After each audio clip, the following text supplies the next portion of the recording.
Good luck.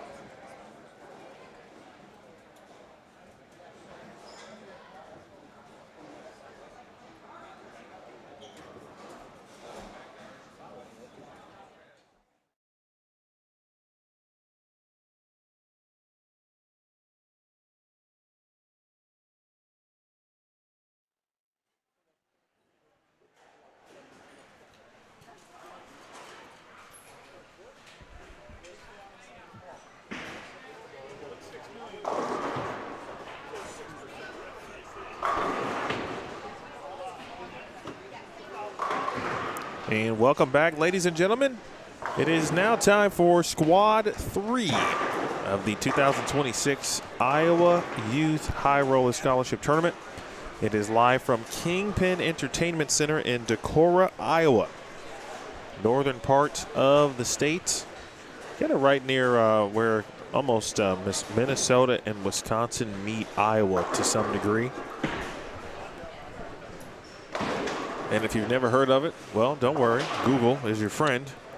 But it has become the place, at least for the last couple of years, where youth bowlers can come and take their opportunity at a chance for 4- and 5-figure paydays, of course, in the form of scholarship. It's certainly handy that you must be no older, essentially, than a high school senior and younger to participate. And obviously, you can put those scholarship dollars right to use. My name is Emil Williams Jr. Pleased to be joined by Matthew McConaughey, who knows a little something about the state of Iowa, its youth bowling scene and presence, and many of our young players today. This particular squad, as we talked about, Matthew, kind of getting the viewers from Squad 2 prepared for what they might see here this afternoon into the evening. Not just, obviously, players from the state of Iowa, but we now have players who are used to bowling everywhere, literally everywhere, both nationwide and internationally, for top dollars like this. A lot of bowling IQ in the building, and it certainly should be a fun squad, but one that we might see some different ways to play the lanes. What are you looking forward to? Well, first and foremost, thanks for having me. I appreciate the opportunity to come up and watch this and be part of a really cool event for a lot of money. We kind of talked about it earlier this morning, but this has kind of turned into the who's who now. I mean, we've got junior Team USA players, we've got international players from Canada. I mean, we have just got a wealth of very experienced youth bowlers. Crazy to think about 15, 16, 17-year-old kids and using the term experience, but a lot of these kids, this is kind of all they know is bowling on these tough things, and the money doesn't make them any more nervous. It's just, oh, I'm going to bowl again this weekend. So we've got a tremendous opportunity to see how things are going to operate differently. It's our first full squad. It's our first full 56-player field. We'll have the same thing again this evening with 56 bowlers. But yeah, I think people have done their homework just watching practice. They've watched a little bit of the live streams. They're understanding what's going on. They're kind of understanding what the friction is. The pattern's looking a little bit different already, just coming out of practice than what we've seen already. I had one gentleman walk up to me that bowled this morning and it's not bowling now and said, "Are they bowling on the same thing we did?" I said, "Well, I'm sure they push the same button, but just some different mindsets, some different lane play ideas, and it'll be interesting to see how they shape up and how they transition from this morning." Well, there's one thing certainly for sure, right? You got to keep it in front of you. Whether that's you're trying to get it to the gutter, right? You just can't. There's no free will, and I don't want people to think that there's just a free will, meaning I can just kind of close my eyes and get it right or left, and it's going to strike. Now, some players made it look like that earlier today, but that was very few and far between. And short-lived. And short-lived. It was for a game, and then you switch pairs, and we noticed it right here in front of us where one pair was really, really good, and the next pair had a little bit of hang, and go from 250 to 150 real fast, and not even quite realize probably quite how it happened.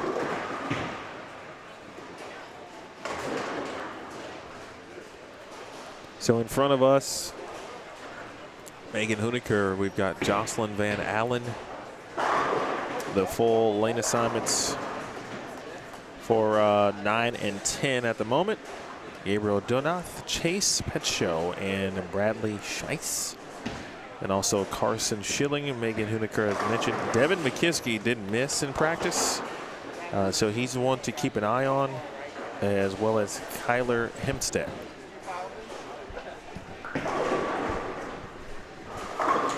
Then over on 11 and 12, there's Tyler Williams, Rylan Lessinger, Tatum Lee, Peyton Beard, Joseph Evenson, he bowled last night, along with Ashlyn Watkins, Schoenig, Josh Weems, and Tyler Paulus. I believe Josh got a sizable check at this event last year, if my research was right. And it specifically, of course, in the boys division. We'll talk about the prize fund too, but you know, even if you don't win, you can still walk away with 4-figure prize checks.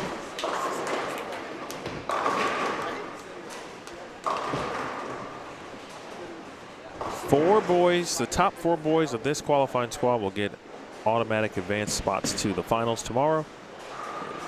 The leader in the girls division of this squad will receive an automatic spot to finals tomorrow, to the finals.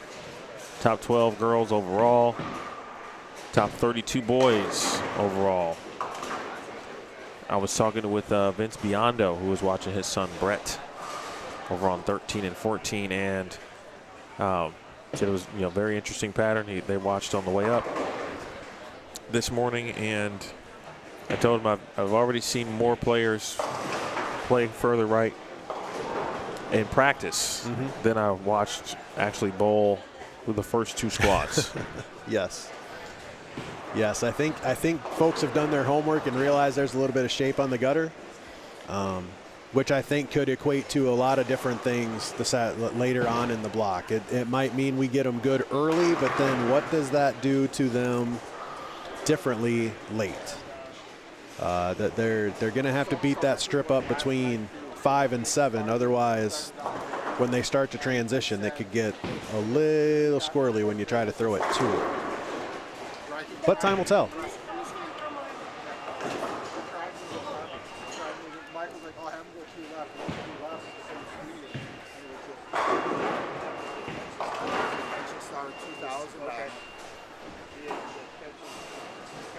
Very interesting how the service calls come from the Cubica AMF system. It's almost as if, and I don't know how it works, but I'm very intrigued.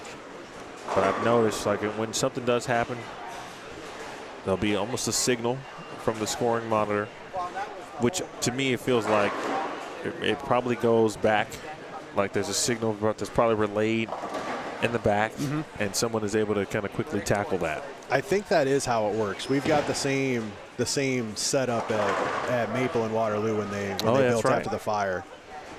And I believe that is how it works. There's some kind of alert to a mechanic in the back, and that's how it goes. Just saves on ball calls and that kind of stuff. I like it. And the staff here has been super attentive and super quick, that even if that system wasn't in place, there's no doubt in my mind that they wouldn't be all over it right away. They're They've always been amazing. in the vicinity, yes. Whether it's 9 through 16 or 1 through 8. Yeah, they've been quick to everything, whether it's score changes as people move, just all over it. Quentin and Vernon, the staff here, have been absolutely amazing, and I've only been here for 1 block, and it's been stellar service to watch. Really exciting.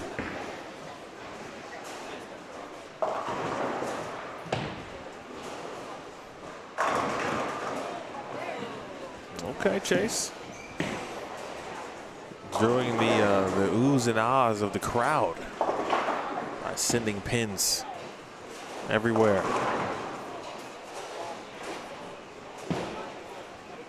Young Joss Weems.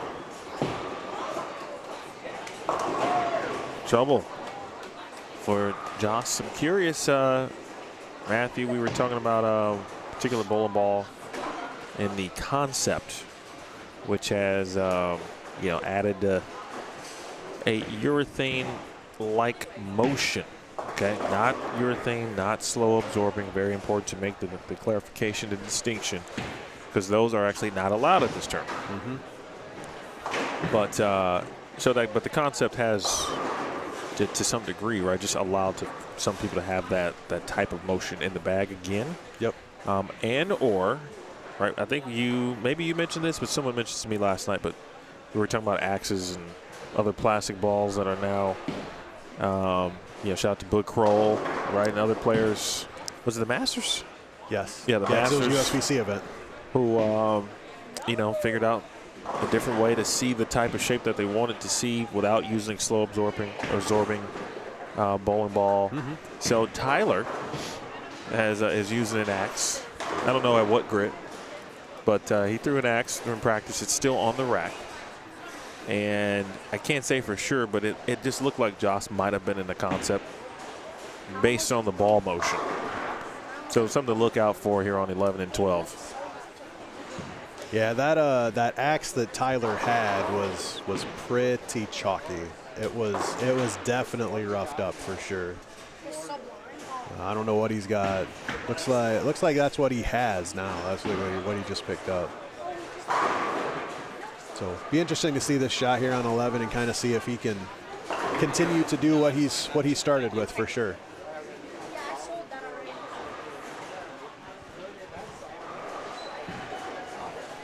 Also understand it is Tyler's birthday today. Hey, happy birthday, Tyler. According to Mom Kelly, who would know? She was there. Shout out to Kelly.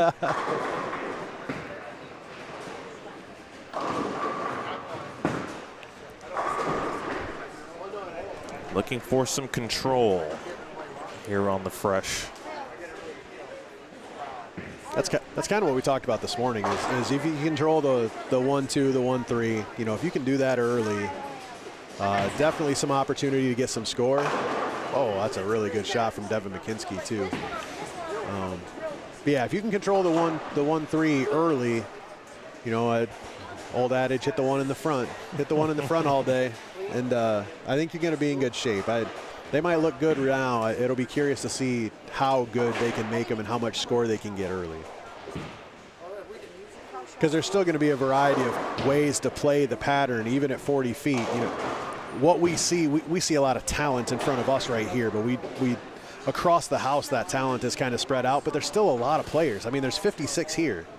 So transition just in and of itself is going to be significantly different than what we've seen through two squads. I'm going to make a very bold prediction here. It has nothing to do with this actual tournament. Okay. So I don't know how bold it's really going to be. But bold enough to where we can come back to this as we watch Joss here. All right, so Joss already experiencing some over-under on that side of the lane. Devin McKinsky. Okay, I don't know how many rookies of the year have come from a junior college in the USBC collegiate world. Be very curious to that. I'd probably have to go back to like an Erie Community College or something to that extent. But I think I'm going to say he's going to win Rookie of the Year this year. I'm saying. Where's he going to school? Rock Valley. Rock Valley.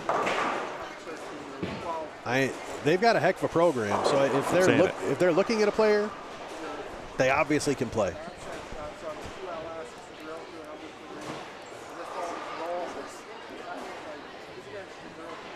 Yeah, I'm trying to remember if I've seen much of Devin other than, just some social media presence. It's a good shot from Jocelyn right there, too. I've gotten a chance to see him a little bit at one year for sure. He made the top 5 in singles at the Wisconsin State High School tournament.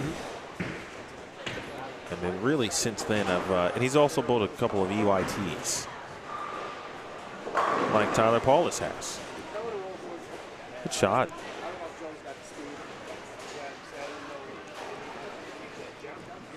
Yeah, it's been pretty exciting for me so far. Just the break between squad 2 and squad 3 today, just to catch up with a lot of the folks that I haven't seen all year because I don't have a youth bowler anymore. So it's been cool to see Tyler's folks and Micah Jensen's folks and Emily's folks, just a lot of people that I haven't seen in a long time, and like I say, Tyler's dad Brian being one of them.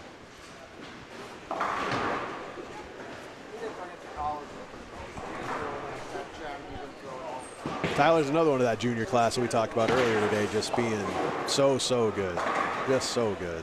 He's just another example of that.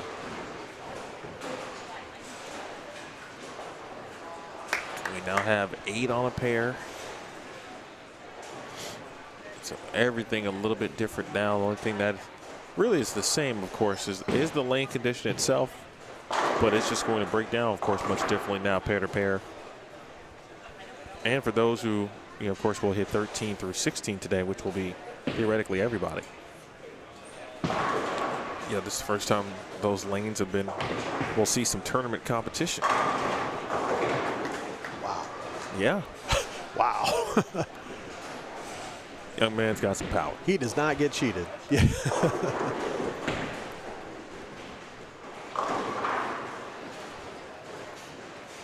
They seem to be a little, you've got to have some touch, it feels like, on the fresh so far this morning.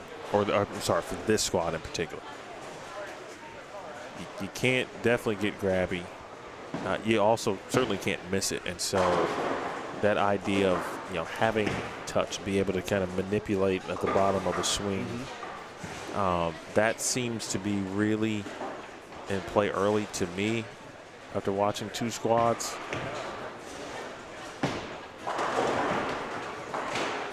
We also got a good mix of people who have bowled already, at least one squad, but I would say the majority of the squad is new, bowling for the first time. Yep. Yeah, I think just from kind of just watching, right? I mean, the things we talked about earlier today, as far as that strip, kind of from 6 to 9, 6 to 10, still pretty dead if you're trying to play in that part of the lane. Now, I think there might be a little bit more room closer to the gutter, whereas it was more 2-3. I think you could probably play 4-5 at this point.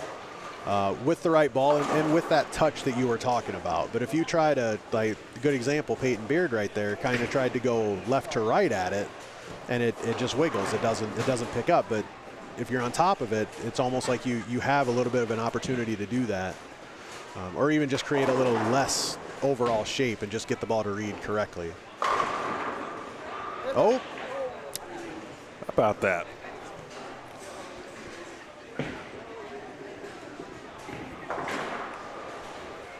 I did not notice the lane lights this morning. now I can't not see them. Yeah, they do congratulate you when you do something cool. At the bottom of your screen are lanes 5 through 8. And we might take a look at that group about halfway home here on 9 through 12. See how Joss attacks this. Looks like he moves to reactive.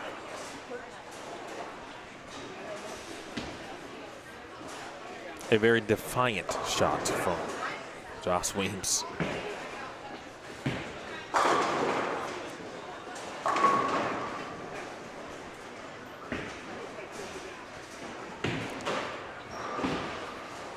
So Joseph bowled pretty well last night, right? So it would be interesting to get his thoughts after the block today to find out how different he felt they were, because he did have a good block last night. So it would be interesting to kind of understand what he saw from a different standpoint. I mean, there's a number of variables that are different, but in theory, it's the same pattern. How did it play differently for him today? So it'd be kind of interesting to almost watch his score a little bit and compare from last night to today as a nice barometer to get an idea.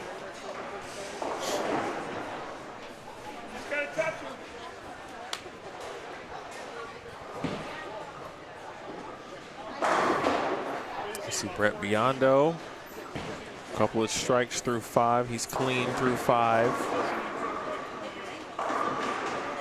Paulus with a 4-9 to deal with.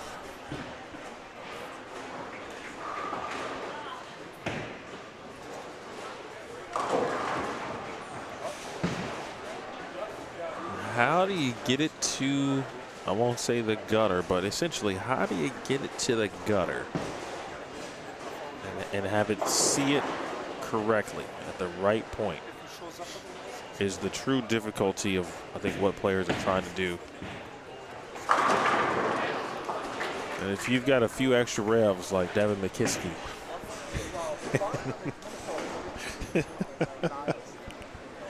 wish I had a booth cam so we can get your reaction. Oh my gosh, that is sick.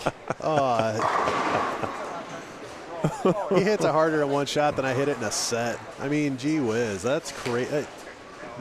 It speaks to how good these kids are and how much access they have to information and how much they work on things. Like, it's crazy how talented they really are. It's amazing. As soon as you think you've seen everything, you see something else. It's crazy. It's just crazy.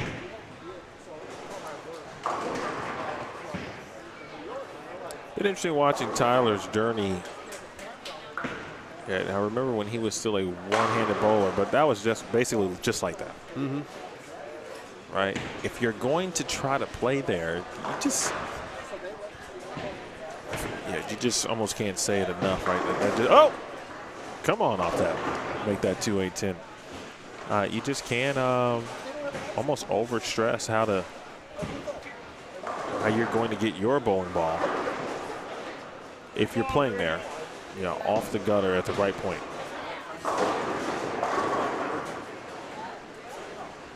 Josh went to something strong that will allow him a little bit of grace, I think, with some miss room. That one was a little right, but of course it wouldn't have just saw it like that with what he was throwing prior to. No, it's kind of like we talked about this morning with the lower RG stuff and making sure you got something in your hand that doesn't miss the spot. If you're gonna miss, it's gonna go high. It's not gonna go light. And that, if you can create that shape, you can get away with a lot of those hits.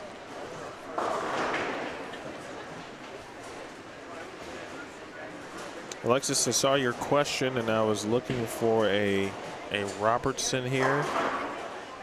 Let me just double check because I didn't see one to start. There is a Kinnick Robinson bowling this squad, and Kinnick's over on 5 and 6. We'll check on that group here in a moment. Savannah Portillo also in that group, and then a couple players we've already seen today, like Akira Kruger, for example. And then McKenna and Morgan Morales. We did not see them today. They haven't bowled, but I was very interested to see how they would play the lanes.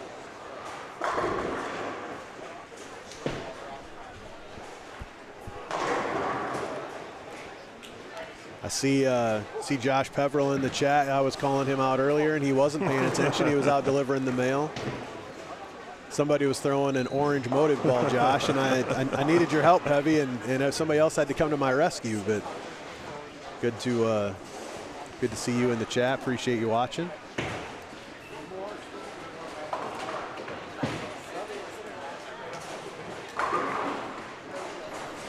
All right, Ashland trying to get over a couple of opens here back to back. Matthew, have you seen Lucas Herzrud bowl before? Have I seen Lucas Herzrud? Yes. 100%. He absolutely ran him over for like 262 average in our first Midwest Youth main event. Yeah. The day it was at Maple. That squad. Yes. Okay. So yesterday I watched Tatum Lee bowl. And of course he's now bowling here on 11 and 12. And to me, as Tatum starts to get into his ascend, if you will, toward the foul line, to me, it looks like he kind of gets into this. He's got this little bit of a, I won't call it a hop, right? But there's a little bit of an up and then into the glide. Mm-hmm. And to me, it's very reminiscent of Lucas. Sure. And it's probably fresh in my mind because I just watched Lucas bowl for a whole week last week. Yeah. Yeah, they did okay. And Lucas threw some very instrumental shots in that week for Ambrose too. Yeah, I guess I hadn't noticed that with Tatum, but I'm sure I'll see it. like anything, as soon as you don't notice something, as soon as somebody points it out, that's all you can pick up on. That's probably a pretty good 3.610 right there for Tyler. It's a Wichita State. Bradley. Good shot. He's a local kid. He's from Manchester, which isn't too far from here. Bowls for West Delaware High School. Freshman. Yes, yes. Bowled a lot of our stuff. He's a junior gold qualifier. Bowled a lot of stuff in Waterloo when we would run those. So nice to see him, you know, as another one, you know, expanding themselves into the sport, which is awesome.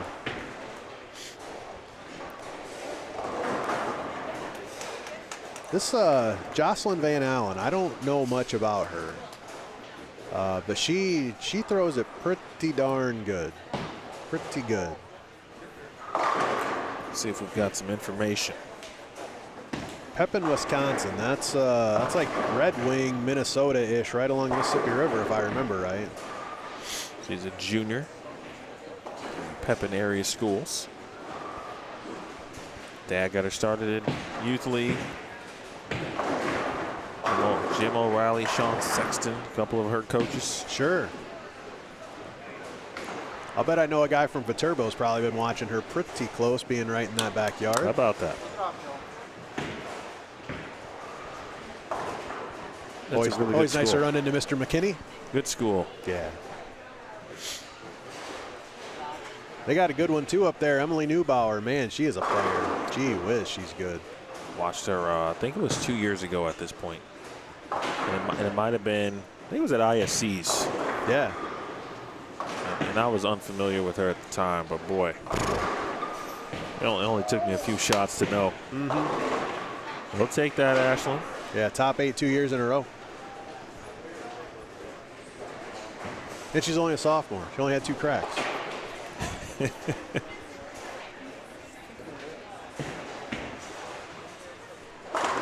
a good shot from Tyler. Got that ball tumbling, got it going forward.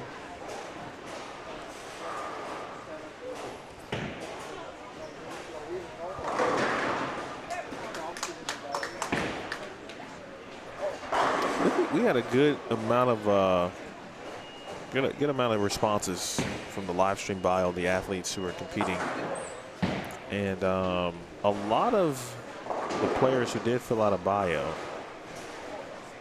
did list at least a school or two with respect to if you plan to bowl or go to college. You know, what college would you like to attend? And so yeah, and that doesn't always include bowling, right? But for most it will.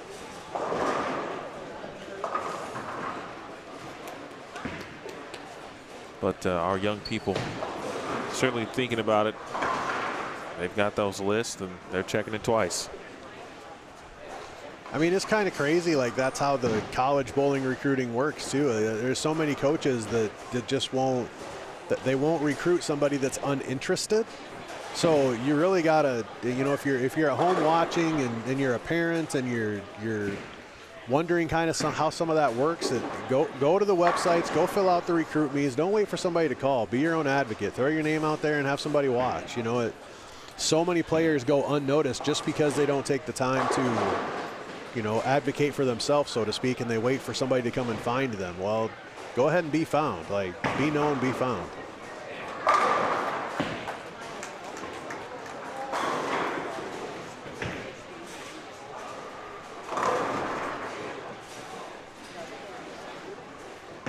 Marshfield, Wisconsin. That's kind of north central, up around Weston, if I'm not mistaken.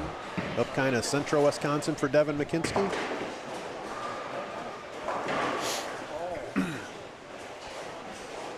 Yeah, like I say, I haven't seen much of him. He's as advertised. He's super impressive. Yeah, he finished second a couple years ago at the high school state tournament in Wisconsin. Okay, I can see it. 2025. Shoot, last year. Oh, that was fast. Gosh, the years go by so quick. Yeah, it stinks when you start telling a story and then you realize really how long ago that story was. The older I get, the longer ago they were. I think the other thing with Tatum is Tatum's tall like Lucas too. That they almost look eerily similar. And I mean, Lucas is almost from North Dakota. I mean, he's on the Minnesota side, but he's up there a ways. On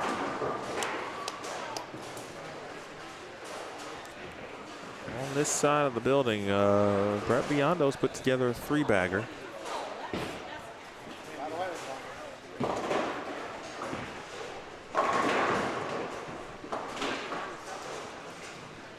Shot from Tyler Paulus. His growth continues to impress as well. Both actually like on the lanes and his actual like physical growth. Yes, He's getting taller by the day. Yep.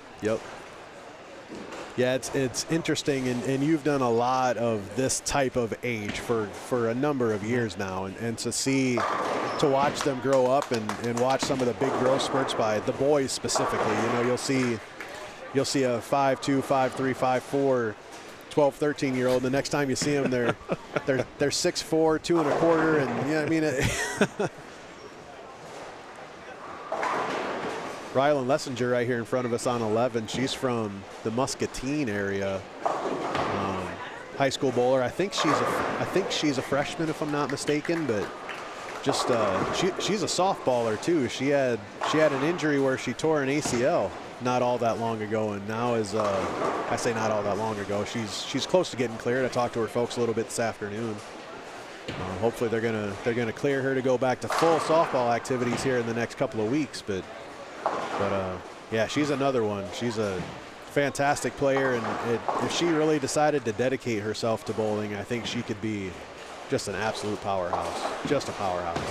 Another gamer. I mean, just the moments never quite seem too big. Just always, in the mix. Especially pretty neat for a young kid like that. We are at that age too, these players, where they are involved probably in at least one other sport.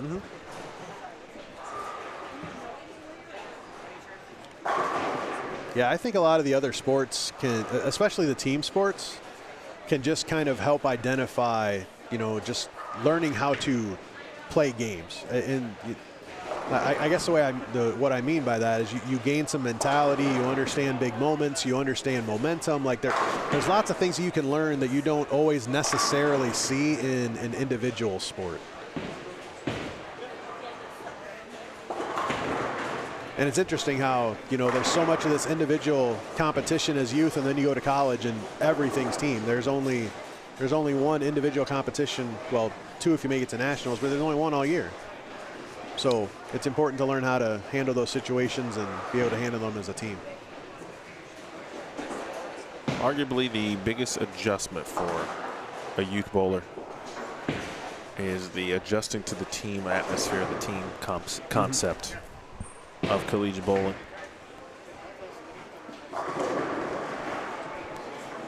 Here's a really good example of how there is actual friction off the gutter, but also at the same time what happens when you get it there too quick, right? And then you try to make it a move or an adjustment off that, and it just gets tricky.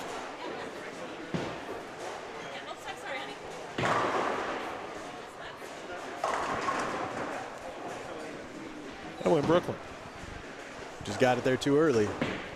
We'll take a quick peek over at what's happening next door, and some scores being put up here. One by Savannah Portillo, who is going to join us over on 9 and 10. That'll be her next pair. Players are now skipping a 1 pair. Only thing we didn't confirm with Savannah was she going to use 360 grit, which she said multiple times she might. My guess is probably no. I walked down there in practice, and it was pretty chalky. I don't know if it was 360, but it was pretty clear.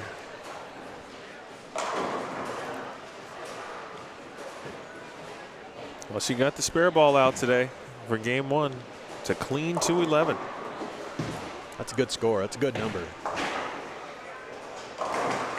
I mean, and you look at the fills, in all reality, she's probably right around the hole, too. I mean, 7s, 8, 1 7, 2 7s, an 8, a 9. I mean, probably hanging around the head pin, making good shots. That's what it's going to take. Snelderud got off to a much better start. He shot 216 out the gate, so he's already way ahead of his pace in his previous 2 attempts. Austin signed up for all of them. Kinnick Robinson, chance of 250 yet? Maybe this was the Robertson that those were talking about in the chat here. Ooh, his brother is a bowler at St. Ambrose. I don't think he was on the really? He wasn't on the varsity squad this year, but yeah, Jackson's a good player too. He's out of Cedar Rapids. Kinnick is I want to say he's a freshman at Cedar Rapids Kennedy. What's on his jersey? Coconuts. Okay.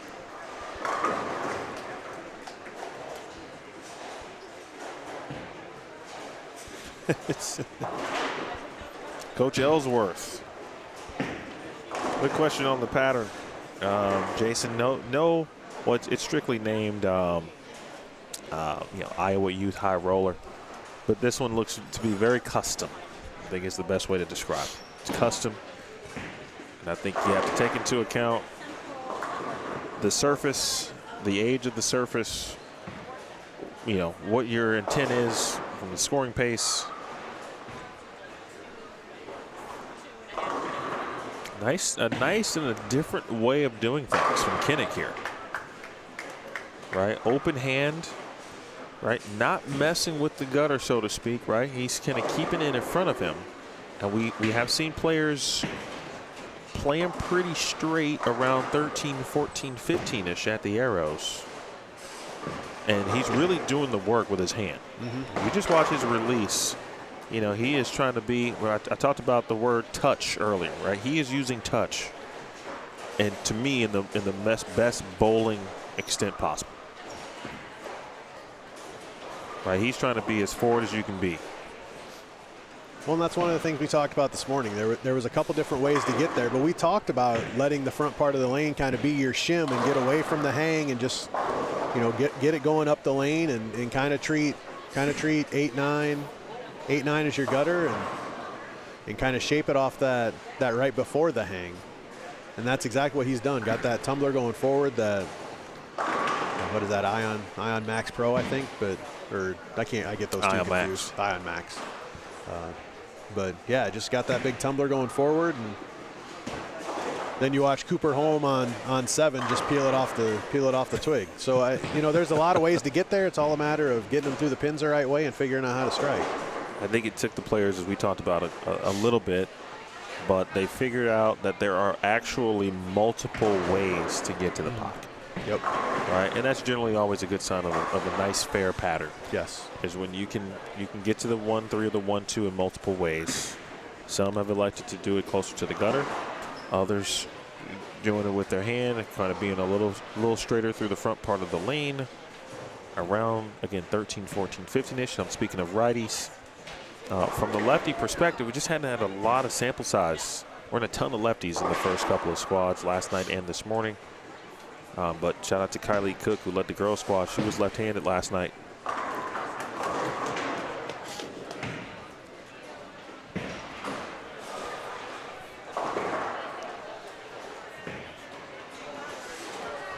So 250 out the gates. Trying to remember if we saw someone. There was a couple of good games out the gates this morning on the fresh too. Tyler does shoot a nice clean 217. He throws reactive on the fill. Again, happy birthday to Tyler Williams. A future Wichita State Shocker. And his season is coming up quicker than some of his friends. They will join him next season.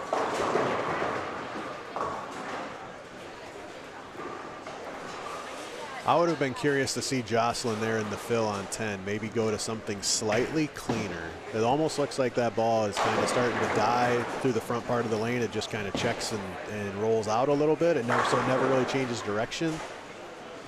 We saw Laurel Peters this morning, in kind of a scuff ball and then get into something just a little bit cleaner and really be able to shape around the corner down lane and had some real success with that. I mean, from an execution standpoint, now all the shots weren't $100, but at the same time, she knew what she wanted to see, and when she executed, it looked really, really good.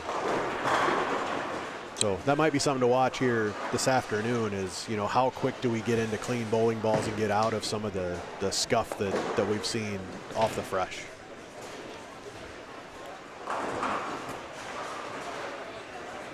Thank you for that reminder, Maggie. I went to copy and paste that link and never pasted it.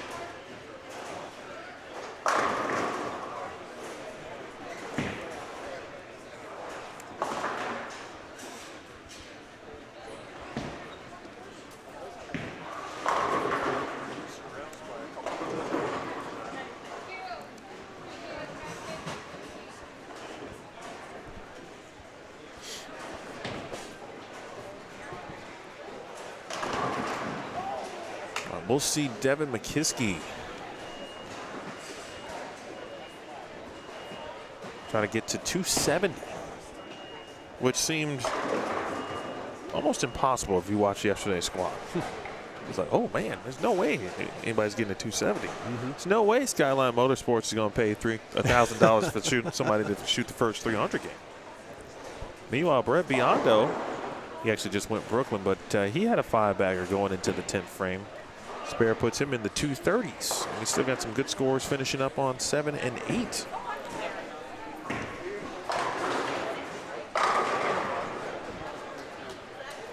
All right, Chase trying to figure it out. It's like kind of rocky, right? When you got one to the gutter pretty early, it hooked. Then you try to make it move, it hooked. You got to hit the one in the middle.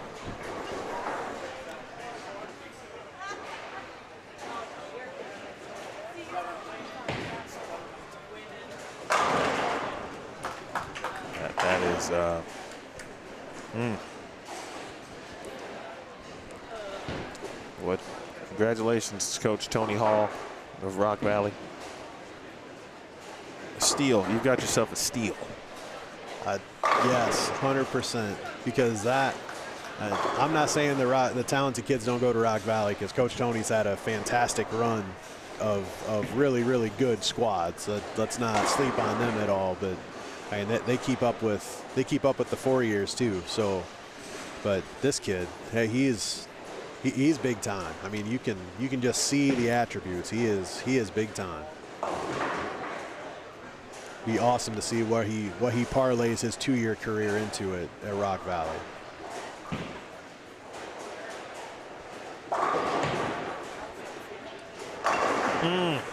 Give him one more. Now it'll be interesting to see when he goes to 10 and 11 or 11 and 12. Oh, that's a great shot by Chase. A good spot for it on the fill, I guess, if you're going to 8-pin. Very nice finish though from him. But it'll be interesting to see, because we kind of saw this morning where we saw some good scores on 9 and 10 and then go to 11 and 12. So it'll be interesting to see if he can create what he has created over there without any practice and no lefties over here. Well, the good news is. Oh, he's going. Maybe. Oh, he's not. He's going. He's skipping that. You're right. Yeah, he's going to 13 and 14. But you make a good point. Yep, I forgot the skip. He had 15 change. minutes to practice to help himself out. And he if he was, certainly trying to at least give himself a little extra room to miss, he did the job without question. Yeah, go get the score when you can get it. Great Nicely game. done. Nicely done. 2-7-0. That is the back, what? 10? What? 9? Back 9? 9. Pretty impressive. 3 more, you'll have a Vera Papa. Yeah. No, pretty impressive. That's the high score of the tournament now, 270. It was 263 this morning from Jackson Dias out of Arkansas.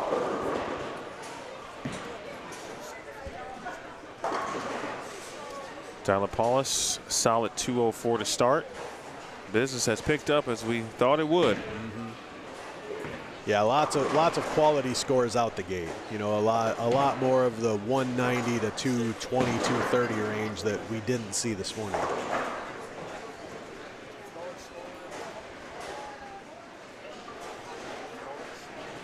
Yeah, Brett Biondo finished with 234. Henry Vader's working on a possible 2-0 yet.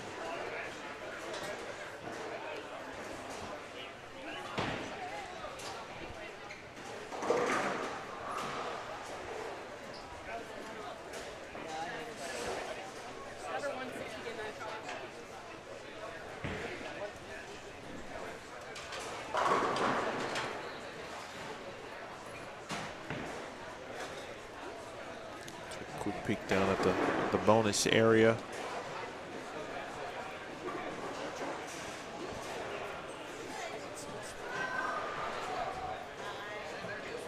Brett's 234 is the high total on 13 and 14.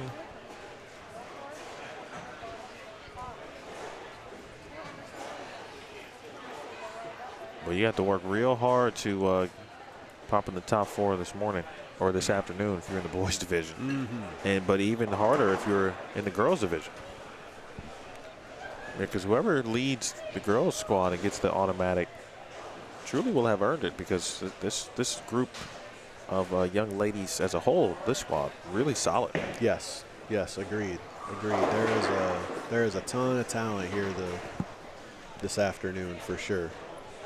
Could see some of those high totals posted this squad that will stand the test of qualifying time, if you will, and get them to the top 12 if they don't earn the automatic.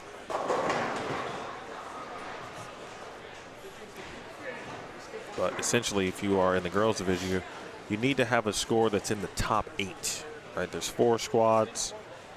There will be 4 auto advancers in the girls division, so that leaves 8 additional spots. So you need to be in that top 8 if you're in the girls division to advance to the top 12. And for the boys, there are effectively 16 automatic spots, and you need to be thus, thinking about it, right? How can I get into the top 16 of the rest of the scores or numbers to have a spot tomorrow?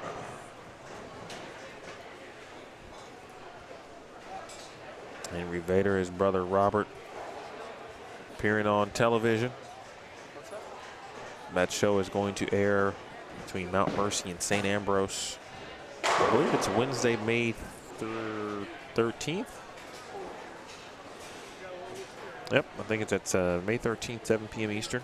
Very good match. Very, very good show. Definitely want to watch that one. Collegiate show's already airing. We had the women's singles show air this past Tuesday. Yep. Congratulations again to Danielle Henderson of Vanderbilt, winning the Intercollegiate Singles Championship. Man, I watched the end of Danielle's sectionals qualifying in Addison, and she had to pull out. Oh, that's right. That was close. I think she went 3 of the last 4 to be the number in Addison to even get to nationals, and then turn that into a championship. That's amazing. Amazing.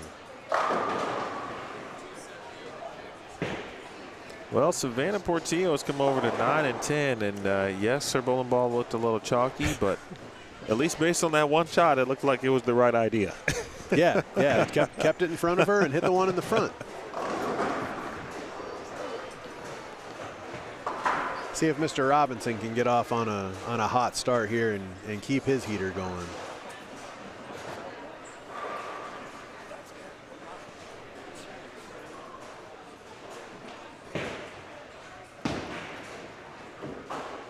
Well, maybe a little left, but we'll parlay a Brooklyn into a good start.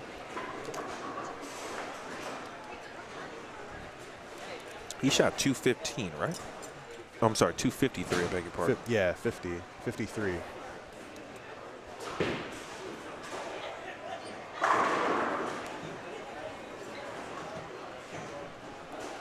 Again, really appreciate the staff here at Kingpin with all the work they've done to put into this event just in and of itself, but utilizing the technology they have available to them for names to transfer and scores to come with, and just there's a lot of nice things to be able to see from a center perspective that make not only our jobs easier, but easier on the spectators too, to be able to see and kind of understand what's going on game by game without having to have score updates and the nature of things. So it's really I believe a good atmosphere for both the competitors and for the spectators for sure. And hospitality's been fantastic. I mean, every 10 minutes somebody's asking if you need something or if everything's going all right and what can I do, and it's just been super, super helpful. So shout out to the staff here.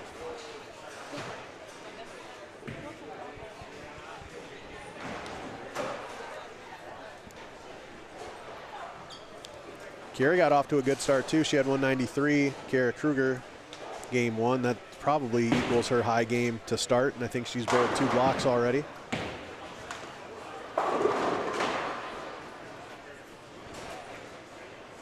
Matthew, you've ran many a tournament now. What is to you, from your perspective, right, your experience, what's the most rewarding aspect of tournament running, especially at the youth level, for you, like personally? Allowing the kids to have an opportunity to showcase their talents. To me, that's a big deal. I mean, so many, and honestly, to me, it's being able to project that to just people outside the building. So bringing in a voice like yourself, and I'm not sitting here to pump you up, but you know, when you can put a professional spin and a professional voice to an event like this, it makes it super, super special, I think. And not to be taken for granted, but at the same time, like just having the opportunity to showcase and then be able to broadcast it to the world to show them what's going on and what kind of opportunities are out there. So just allowing those kids the opportunity to showcase their talents. Well, that's well said. Couldn't agree more. It's fun watching these young people. It is definitely a labor of love for the staff and the tournament directors across the country. It's not just here. You know, if you're running a series or running an event, it's not because you're making a bunch of money or because you want to tie up yourself in the bowling alley for 2 days on a weekend where it's 75 degrees outside like it is here. It's, you know, you want to. It was pleasant outside. I took in that vitamin D just like that roll of that too. I took it all in. I purposely didn't go outside because I didn't want to get jealous of it being nice. But you know, and so I guess if you're watching at home and you're a competitor and you didn't come here but you compete other places, tell the tournament director thank you. You know, tell the staff thank you. Tell the bowling people, the bowling center people, tell them thank you. Those little pieces of nuggets of appreciation can go a long way in not only creating a welcoming environment for them, but also just it helps you project that you care too. You know, because you don't take it for granted that you appreciate the opportunities that you're getting as a player, and parents too. You hear, go to Junior Gold and you see some of the I'll say the horror stories, but for every one horror story you hear, there's 100 good ones. So be the light for somebody and tell them thank you when they do something right, or you know, they give you the water at the snack bar or whatever. You know, take time to tell people thank you when they're helping you out. It goes a long way. Kinnick's first little bit of trouble on lane 9 goes a little light for a 2-8, and then unfortunately proceeds to not make it. See if he can get settled back in and get comfortable here on 9 and 10 after a hot start in game 1.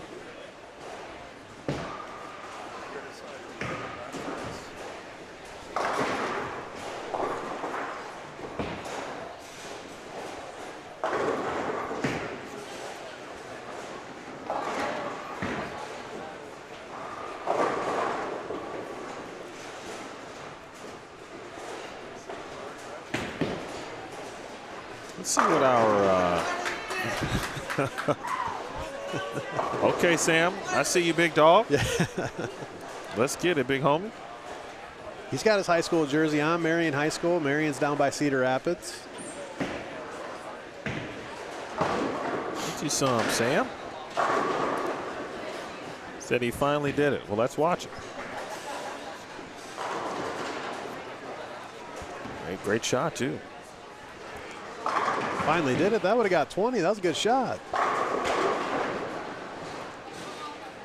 So Savannah shot 217, and she's out the gates here with 3 in a row. Headed to Arkansas State University. Arkansas State is weirdly, I feel like still somewhat underrated. Even though I think they've had, what, 18 or 20 or something like that with respect to the amount of national or NCAA tournaments they've made and Final Fours that they have been to. I don't remember if Coach Kostick has ever won the Coach of the Year, but he has done enough with recruiting. He's finished actually second a couple of times. The only thing obviously missing from his resume right now truly is just an NCAA championship, which I believe still will happen at some point. I don't think he leaves coaching until he's got one at least. But I think his recruits are underrated. And because many of them aren't necessarily maybe players that are well known, right? Maybe not a ton of Junior Team USA players, or to that extent, right? Some really good players, but on some people's radars, they might fall just underneath a certain tier because they don't see them in some other high-level events. But once you watch them bowl for 2, 3, 4 years, you completely understand why he recruited these players. 100%. I think there's a lot of underestimated talent, especially in the girls' ranks. He's very good at helping develop players. Yes, I would agree with that. And he's a fun guy to watch in an event too. He's gonna give you everything he's got. He's got his heart on his sleeve for sure, for sure. But yeah, Savannah will be a nice addition to that group. They've got a good core coming back. They're losing some talent, but they've got a good core coming back, and it'll be interesting to see what he can do with a little younger group than what he's kind of had the last couple of years. So it'll be interesting to see that development. Selfishly, I hope it's not too good. But I kid because I care. I mean, we know a couple of girls on that squad. Savannah obviously coming in and being one of them. So it's always good to see the kids that we know go be successful regardless of where it is. I'm here to help promote and uplift Sam here, who just said he's got 2. He's got a double, ladies and gentlemen. Give it up for our guy, Sam. Actually, I'm going to watch his full approach because, if you just watch the full physical game, it's pretty solid. Good footwork.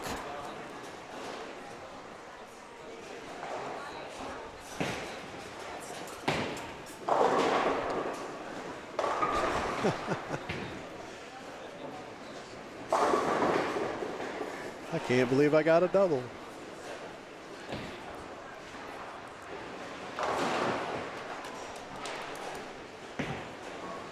It is easy to feel that way, though, about this pattern, too. Oh, it can make you feel not good. Like, I mean, you don't have to miss by much. These young players are so good. If you pop on the live stream, right, and you happen to see Devin McKiskey shoot 270, you probably think, oh, man, this is playable. And you would be right to say it is playable, because technically it is. But you can also go to the next pair and still say it's playable, yet the lanes are telling you something now completely different. And there are a few tricks still that you also have to be aware of. Kinnick is kind of learning just exactly that. He comes from 250 down on the other end, makes the flip up to the higher end of the building. Kind of a shaker strike. 2-8, missed the head pin. Now we're 2-pinning again. Like, just finding that trick and figuring out how to get the ball to check and get through the pins and find the 1-3. So I guess that's a long answer to they're not walled up. Someone asked about what the name of the pattern was.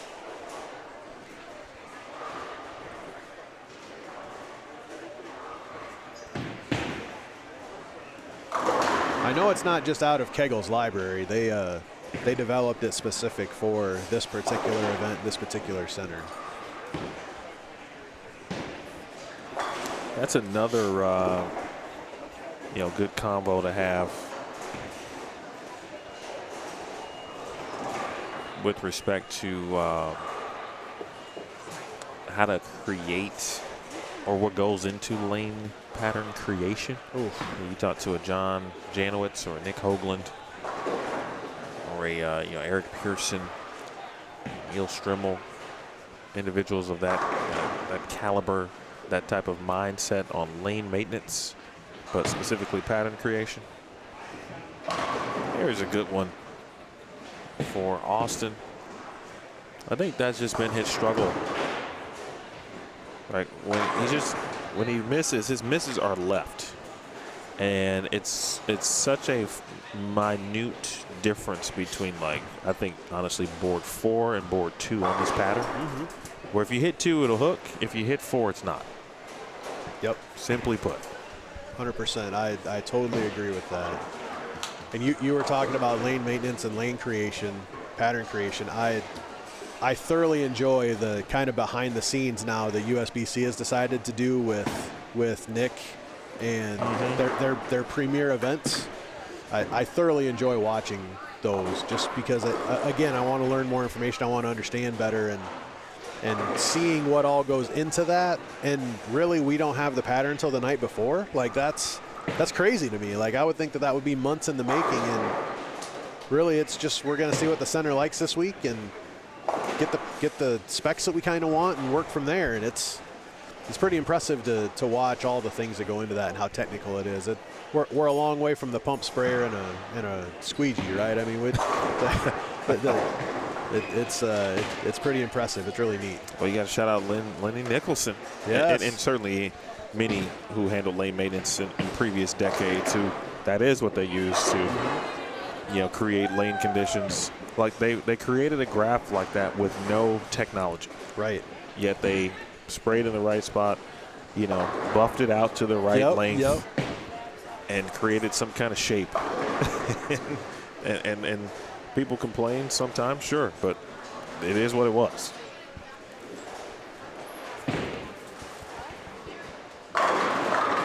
That's a really good shot from Savannah right there. I'm impressed with her game plan. She came in ready. She talked about what she was going to do, and so far she's stuck to that game plan. Just another example of multiple ways to get there. We're watching some of the boys like really peel it off the gutter, and then here she is kind of in that zone 2.5 and throwing that chalky tumbler forward, and I think that's a hyper drive.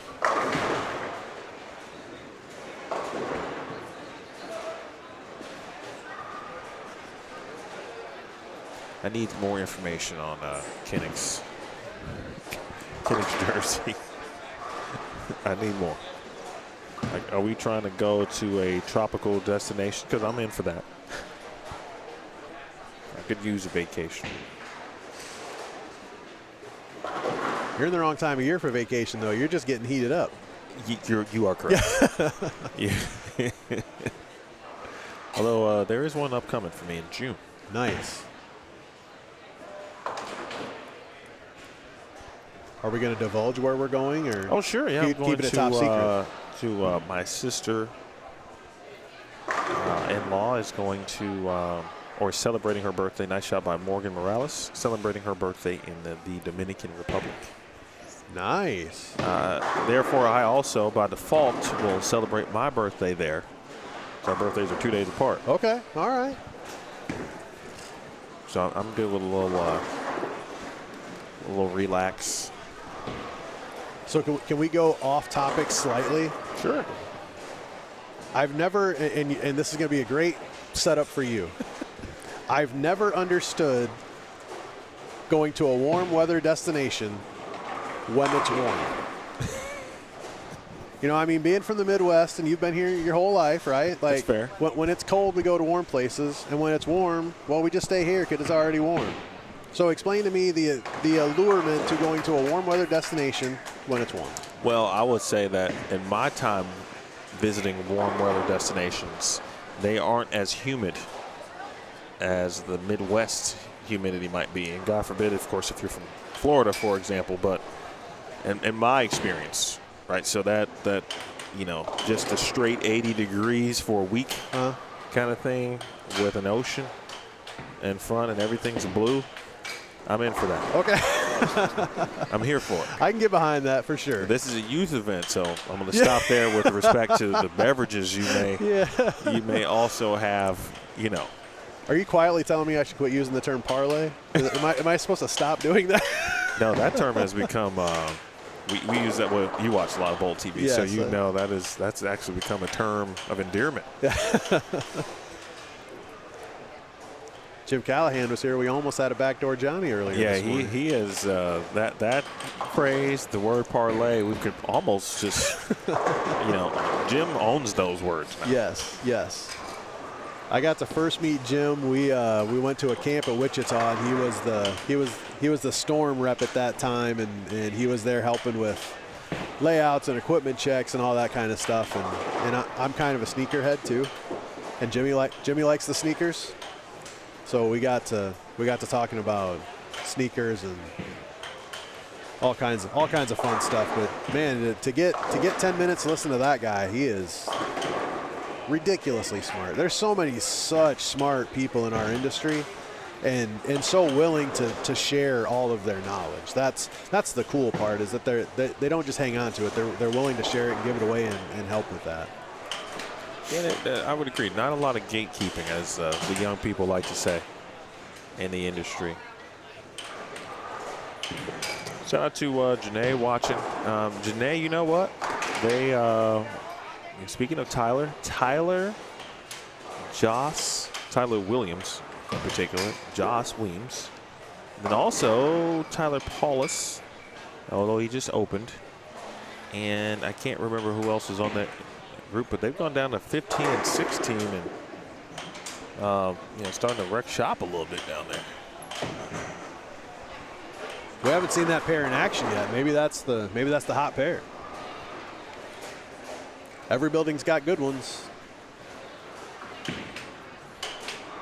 I thought 9 and 10 was, but I think Mr. Robinson might have a different idea. Is it not his neighborhood? Not so far. No, we got hit the head pin a little more flush, I think.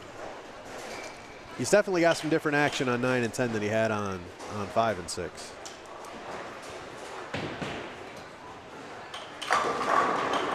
Ooh. Tyler still with what looks like that axe in his hand at a particular grit I'm unsure of. Lot. But it's definitely a lower grit. And the first real mistake there for Devin, who shot 270 out the gates. Let's go back down. Actually, you know what? Let me watch Joss. Let's watch Joss first.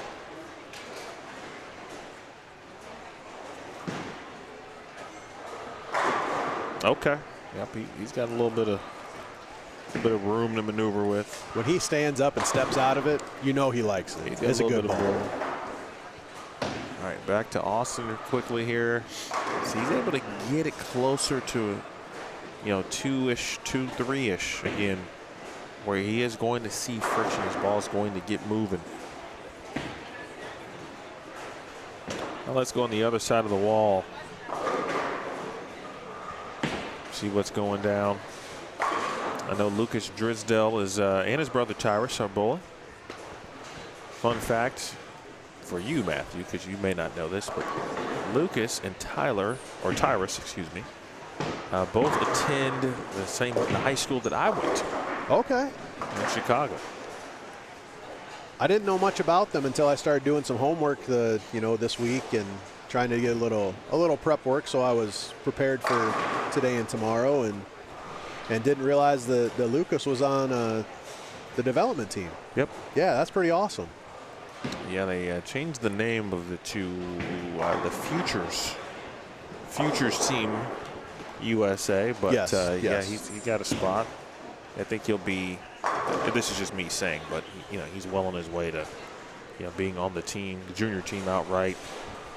Could be this year. Yeah, he's tremendous talent. Fun to watch as you scour the internets and look for shots and things to kind of learn about kids, and yeah, real fun kid to watch. You can see him if you look closely. at the 5 and 6 scoreboard. That does look like his photo in the background of the scoring monitors. And Savannah and I realized yesterday when we were calling the last couple of games of last night's squad that the 6 or 7 players, the particular group had 6, 7, had taken each of the individual photos, and it aligned with their, when it was their turn to bowl, the score or the photos would then go to a colored version. And I was like, oh, this is kind of cool. The only thing that doesn't work well from the viewer's perspective, it is more difficult It's hard to see. see the score. And so while we love photos and our young people having fun, it does hinder the ability to just to see the score. I guess if that's what it takes to let them have a good time. That's right. We don't need to be the stay off my grass kind of old fellas. We can let them have fun. Let the kids cook, right? I'm with that. But I know one person's going to ask me, hey, how can we make that score better? And I won't have an answer. The answer is we need the kids not to take photos at the beginning.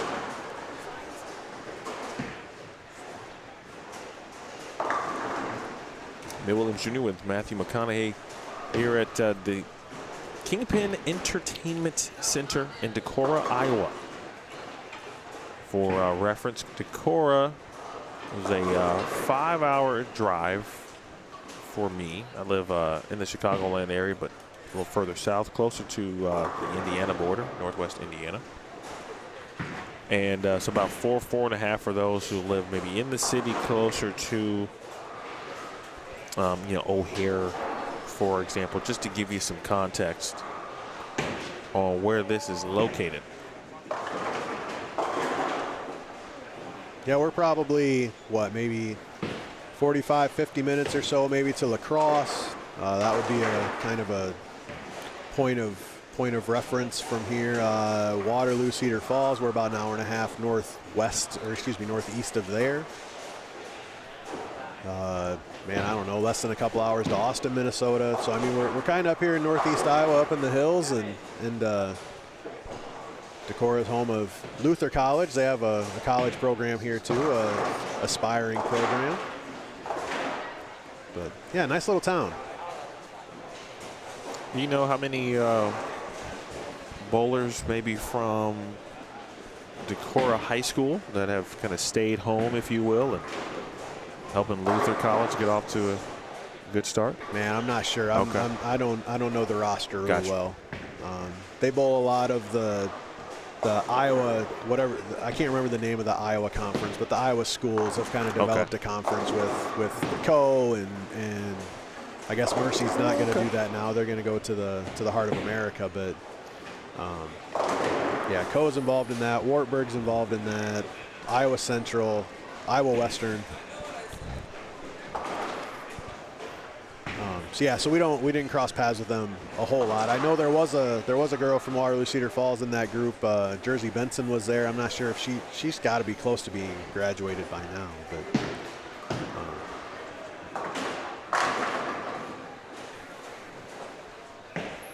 Well, that's Johnson's shot here. You saw Tyler Rapid 10 pin, but those two have been bowling well. Won a couple, at least one doubles title last year. They won holiday doubles at the EYT last year. Josh continues to strike, so he's quickly making up for that game one. Let's take a look at some scores. We have some from our now 1:30. Hit the old refresh. And let's see, 14 girls in this squad, 41 boys. Savannah Portillo's 211 was the high score, and she's on her way to another good one through now 8 frames with Kara Kruger, as you mentioned, at 193, Rylan Lessinger at 190, Megan Morales 188, Skylar Petz 184, and of course Devin McKiskey's 270 in the boys division, Kennick Robinson 253, Brett Biondo 234, as we talked about. Gavin Neal shot 230. That was your top 4.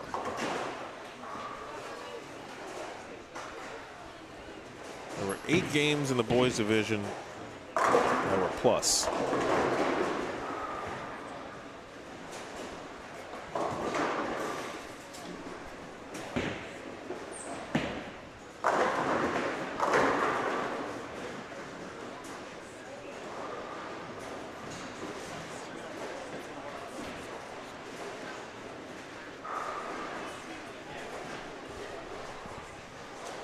Micah Jensen, 3-bagger spare double, a 4-bagger spare double. Is that what I'm looking at?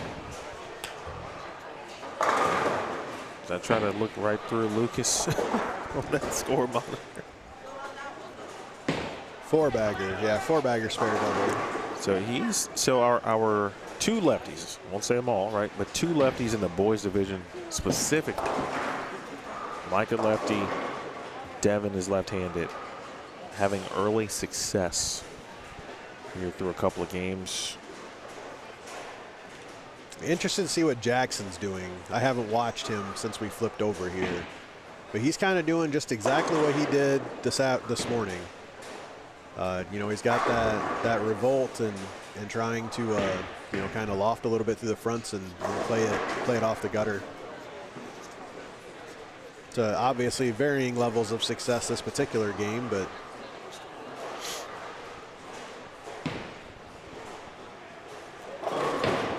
because Jackson was, let's see, what did he shoot?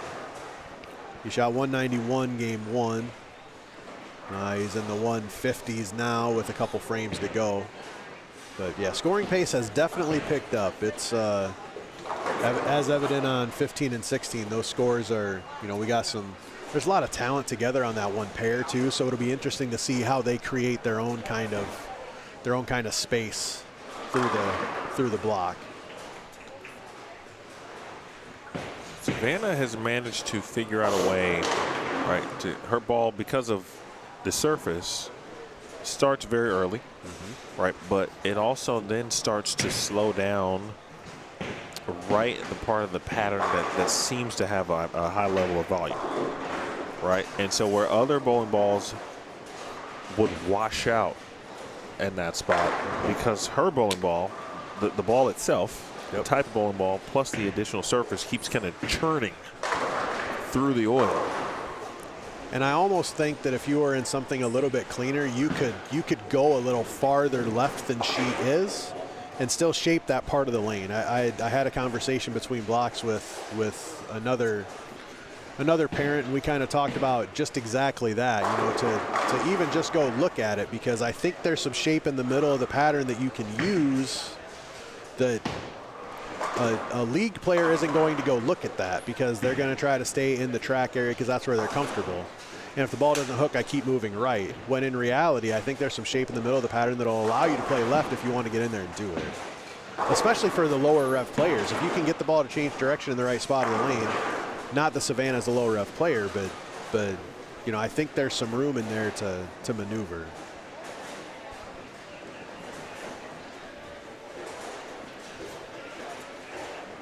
There's just so much reverse that it's going to tend to hold up, and I think if you're willing to go be the one person that's in there.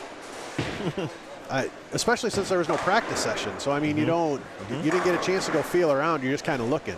Emmett, the shot he just threw on, well, I guess on 9, is kind of doing that with something shiny, kind of using the middle of the lane to shim it and still get it to change direction down lane. Because that's really the key, is how do you not make the end of the pattern feel tight?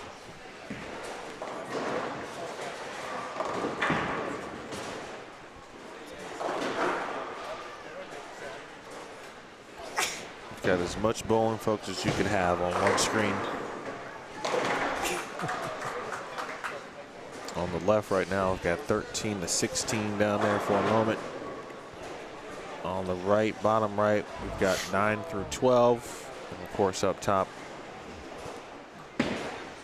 Nice to see Sebi back at it. Always fun to see him bowl. Yeah, such a talent that went, you know, what I don't want to say wayward, but went on some other adventures to try to do some other things, which is awesome. Nothing wrong with that.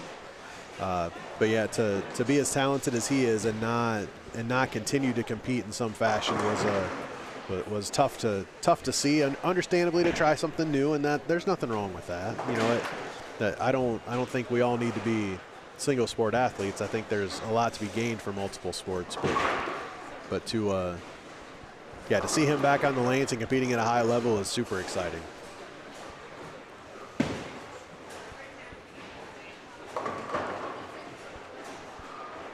Savannah looking at back-to-back possible games here in the shot there from Gavin. 2 teams. Gavin did shoot 230. Opening game 1. Joss Weems has gone spare 6-bagger after a slow start on 11 and 12.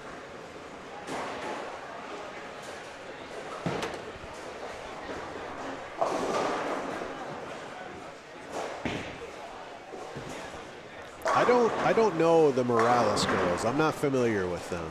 They're obviously the one has an EYT jersey on, which is they don't just give those away. Those are pretty tough events to win. Yeah, they both throw it pretty nice. Throw it pretty well. They are from Northwest Indiana, and they have between the two of them, and I can't remember at the moment which, but probably both. There's some state titles, high school, I believe some high school state championships involved. You talked about some of the EYT titles as well. They both throw it really good. Really, really good.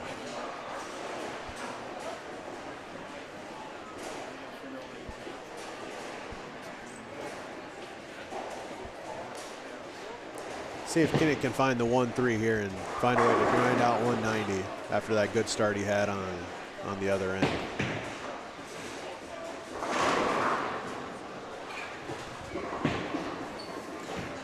Well, his pattern is humbling, though.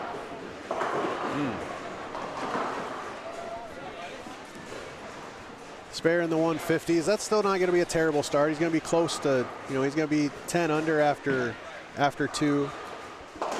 Previous squads would say that's a pretty good number. Obviously, the business is increasing on this particular squad, but we'll see how that shakes out as the transition continues.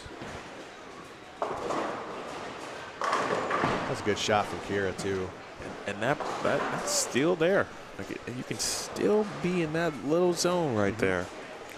Well, that's a lower rev rate than Savannah, with a similar style bowling ball. Savannah's throwing a hyperdrive. That looked like one of the gems. Again, that low RG core to kind of tumble forward, just not shaping it quite as much because she has less rev rate and less ball speed, so she has to go forward with it. Whereas Savannah can shape it just a little bit more.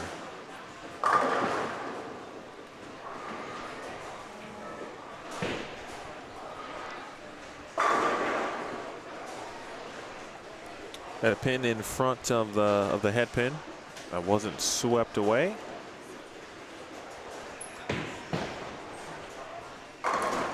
Oh, wow.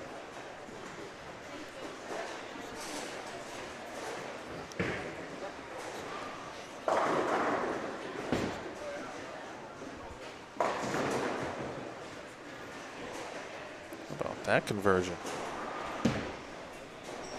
Interestingly enough, too, right? So Gavin makes that washout conversion right as our staff member is making his return. Right, he started his approach as he was making his turn back. So Gavin was like, "I'm good. I'm just gonna go ahead and shoot this." And then, I don't know if I've ever seen something like this just happen continuous, right? There's a washout conversion, and we've got someone off the staff coming off running off the ball return. There's a lot happening. That 10-second video. It just shows how undeterred the kids can be, right? They don't care that somebody's running. Where if that was one of us old guys in the league, we'd wait 20 minutes for him to get off the approach, right? What are you doing running down there? I'm 4 pair away. Yeah. That's another thing with collegiate bowling that I got to watch is like just the amount of shots that are thrown simultaneously during like practice and that kind of stuff. It's like there's no courtesy. Get up and throw your practice, and I don't care if you're 2 feet away or not. It's just crazy to me the amount of attention that they can show. Come on, Sam, give me one more. Give me a triple.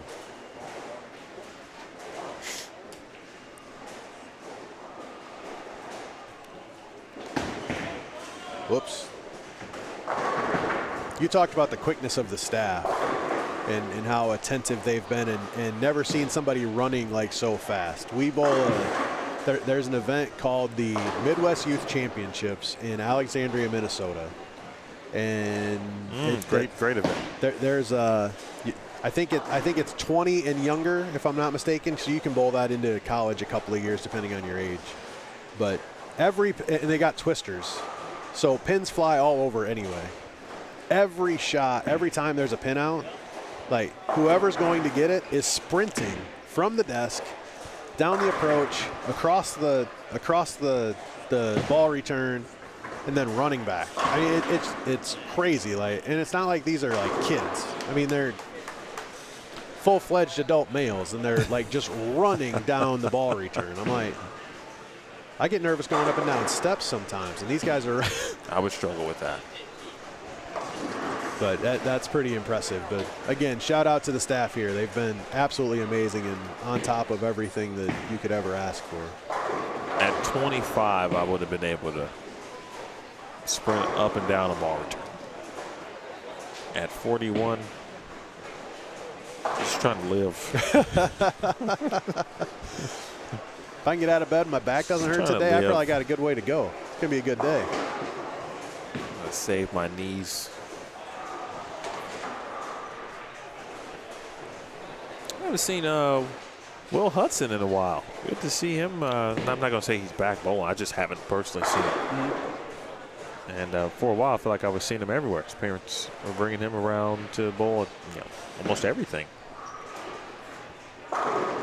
Yeah, I said hi to his dad this morning when they got here. Just real quick, how's it going? But yeah, it's always he's another tremendous talent. Fun to watch out of Peoria. Spare.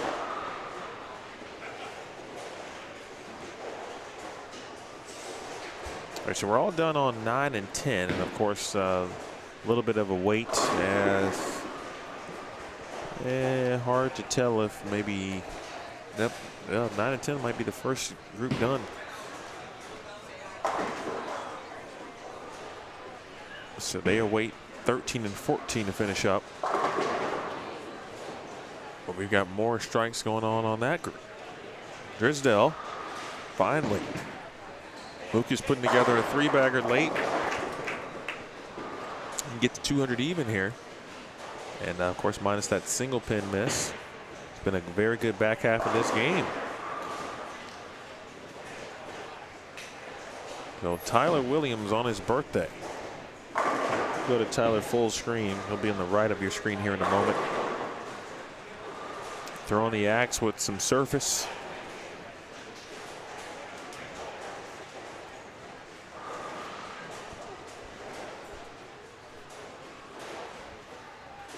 Meanwhile, Lucas.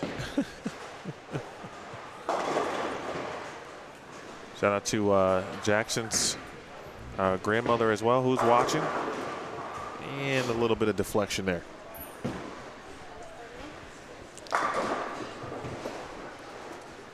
Wonder if you see something different in the fill from him after that hit.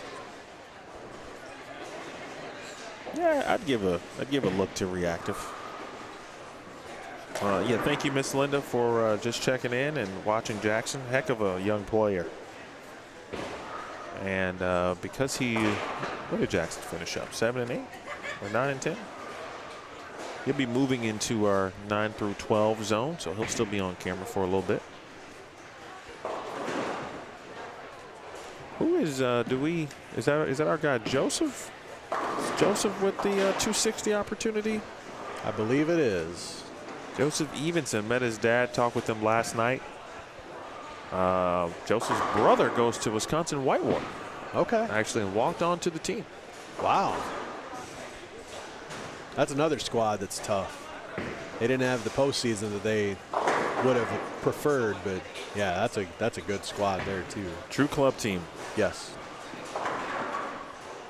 246 for Tyler Williams. So Tyler now at 63 over. He went 217, 246. After 2 games, a few more X's on the board.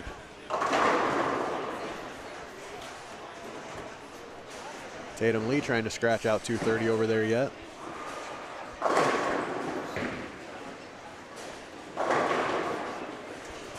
It's a good shot from Joss. Get the first one in the 10th. Still got 290 possible. And Joss's first game was a 167. And he's already got the Century Mark Award. Shot 167 on 11 and 12. He started with a couple different bowling balls. Unsure, but one kind of looked like a concept. Ended up switching to reactive about halfway through, which was the right decision at the time. He had, I think, 4 out of 5 opens with 3 out of the first 4. Made some good shots. Didn't get a break or 2. Ends up with 167 now. Maybe a hair quick. He'll be in the 270s. Like clockwork. Speaking of Junior Team USA, Joss earning his spots at last year's Junior Gold at Junior Team for Junior Team USA 2026. Finished up second in the I think he was U18 then already at that point. Yep. Lost in the championship match to Caden White, but he was the top seed. Speaking of Joss. And then went to team trials and, essentially kind of cemented his, not that he needed to do that, but he had a fantastic week at team trials. But he had already earned his spot on junior team. He 1,000% would have been chosen. Yes. Or had actually would have earned a spot on junior team from that week's performance. And he basically just solidified. If folks didn't know just how good he actually is, he's like, I'm just going to have this week. Yeah. I'm going to leave this right here for you. Let you know how I really get down. And I don't say this about a lot of players, but I do say it about some. And the irony to Joss is a better kid than he is a bowler. And that is saying something. There's not a lot of people that I'll give that kind of praise to, and Joss is absolutely one of them. He just a tremendous young man, and the first time I got to know Joss was about 5 years ago at an EYT, and just getting to know Sharon and Dr. J, and getting to know that family, and like I say, Joss is a tremendous young man, tremendous individual. Also on that pair too, shout out Tatum Lee shooting 233, and Joseph Evenson can still shoot 260. All right, so let's move over to back to 11 and 12 for a sec. Devin McKiskey has figured it out. He shot 270, so he was on our screen. Go back. He did strike.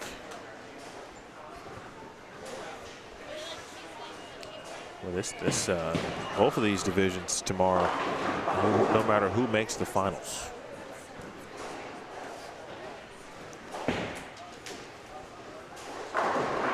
Pretty serious. It's going to be a fight. Yeah, it's going to be interesting tonight to kind of watch the scores and try to kind of figure out, kind of what our numbers are going to look like and where they're going to be, and just kind of understanding the pace of this particular block versus the others.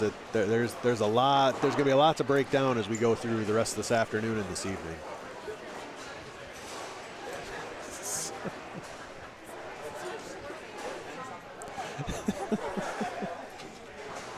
Lucas just keeps following. This is great.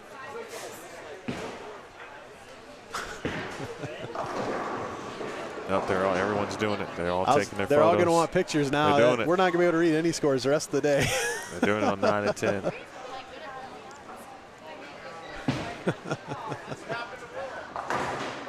job, Caden.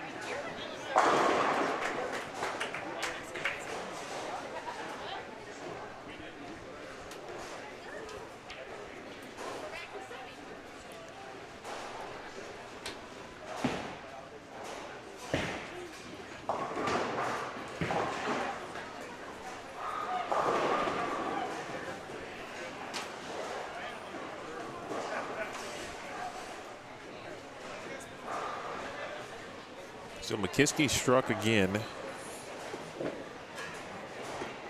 So he is going to be in the 230s. He's going to go 270, 230 plus. He's got one open through now what's going to be 10 complete frames, or excuse me, 20 complete frames.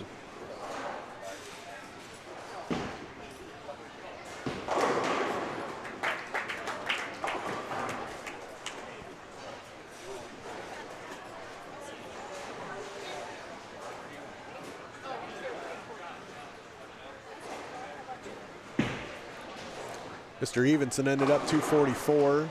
So he's plus for after 2. Yeah, Devin McKinsky, 508 after 2.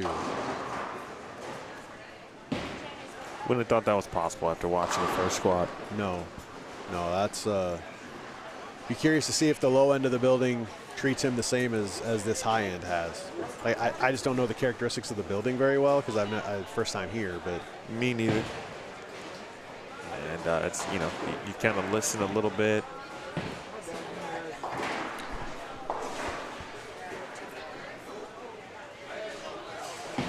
Try to hear what the players are discussing.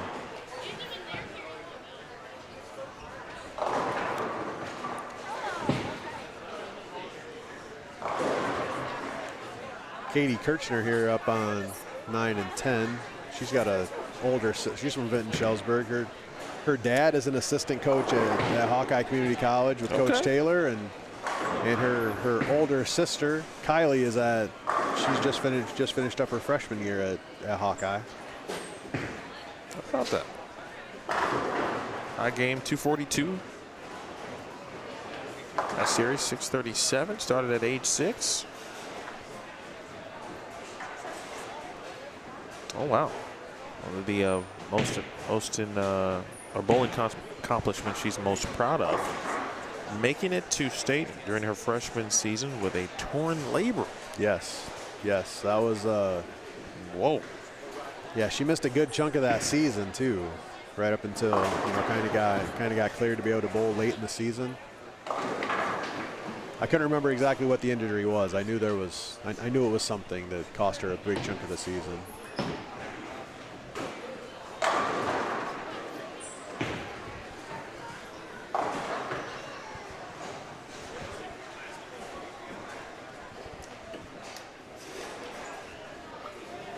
All right, we've reached that point, at least on the high end of the building, where there was a little bit of a traffic jam, and still is to some degree.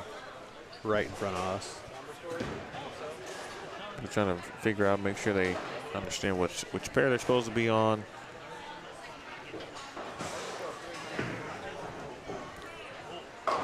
Yeah, and the slight downside to this Cubica AMF score system is how the scores move. That there is a delay in moving them, so it's, if you're not sure where you're moving and you're waiting to watch your name, like you will have to wait, and then you're just kind of stuck in limbo waiting. But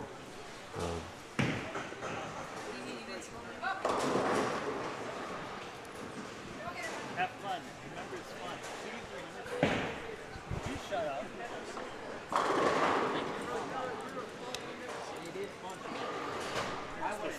All right, 11 and 12 will be ready here in just a second. We are officially now into game 3 here, squad 3. Oh.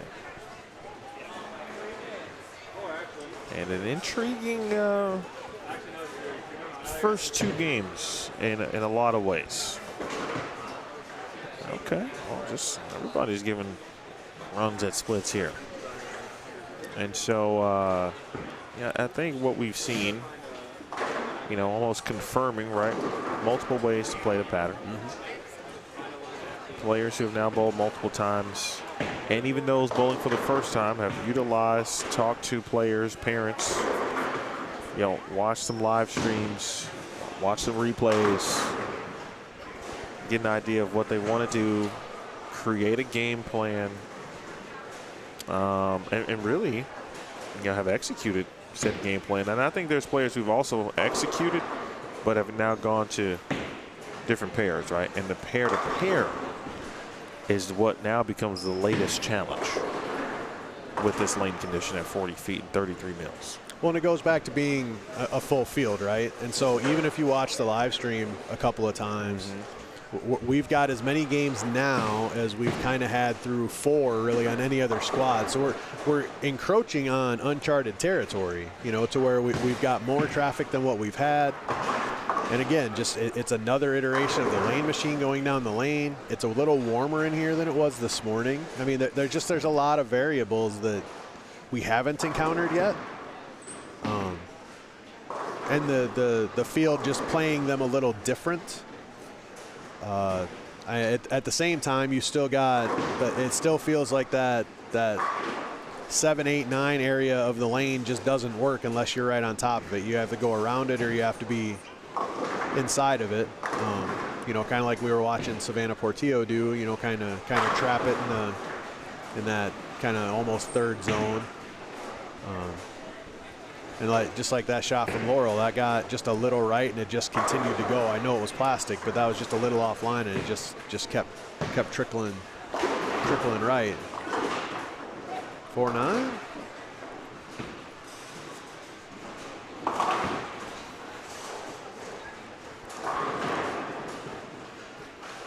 Yeah, since this group on 9 and 10 came over, they've struggled just a little bit on the first shots on their respective lanes. I'd be interested to see what kind of shot Sebi gets here and see if he can kind of get lined up quick and make a little run.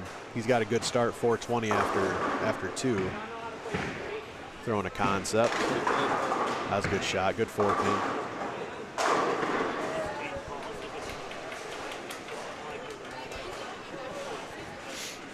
Well, let's see how Mike is playing them again here in this right lane. Headed to, again, St. Ambrose. He's got that look on his face, too, like, okay, wow. It's different over here. It's different on the other side of the wall.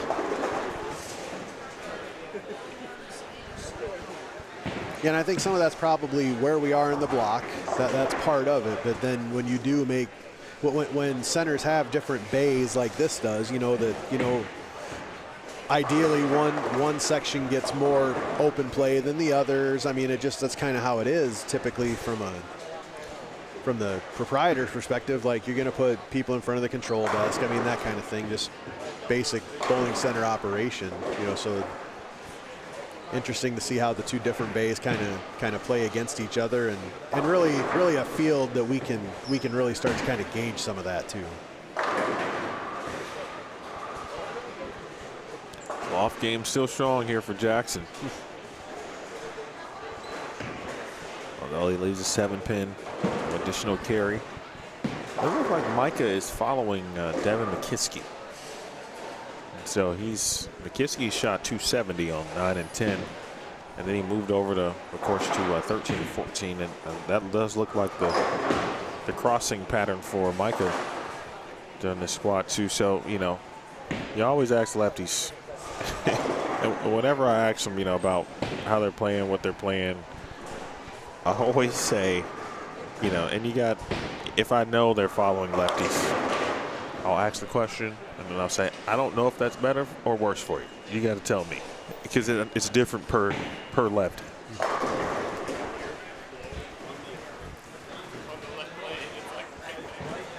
No, I would agree. Sometimes it seems like if the transition is correct, then yeah, I really like it. But if I like the fresh, then just kind of leave me alone. And those two really couldn't throw it any different. No. No. No, but Micah generates a lot of power for his stature too. He definitely likes to. He does. He definitely wants to hook it. You know, he likes to twist it. He's not your prototypical pointed up the boards. That's not what Micah likes to do. But from the ball speed aspect, yes, yes, they are certainly different in that area. Let's see if I'm curious if he gets closer to the gun. I'll bet his move is right. He's going to move in farther. Noah Waters. I've seen Noah before.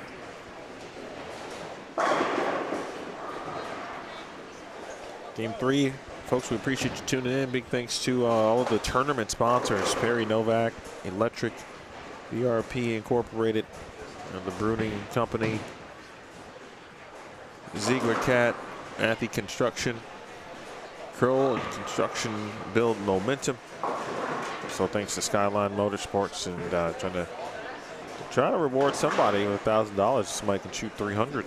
First person to do so will get that extra $1,000.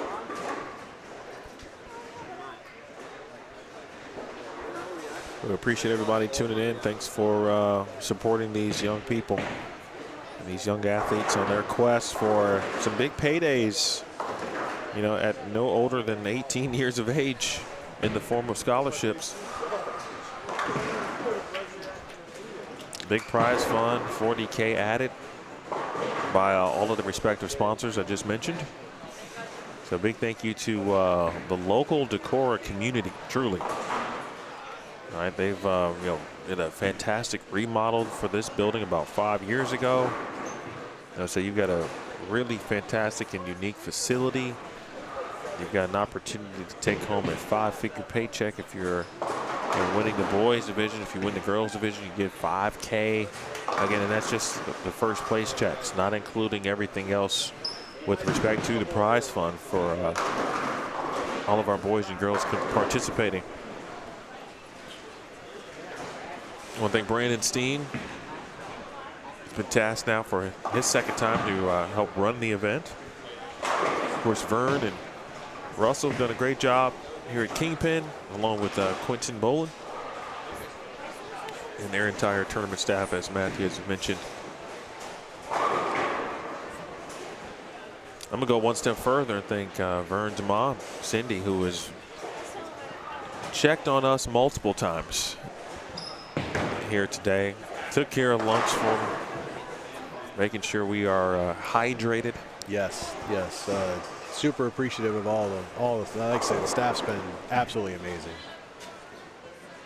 Just even the level of detail in the paddock with having water for the athletes and having sodas in there, or not sodas, but snacks in there. I mean, just really truly running this like a professional style event. And when you're giving away this kind of money, that's all those little touches just make the event even nicer.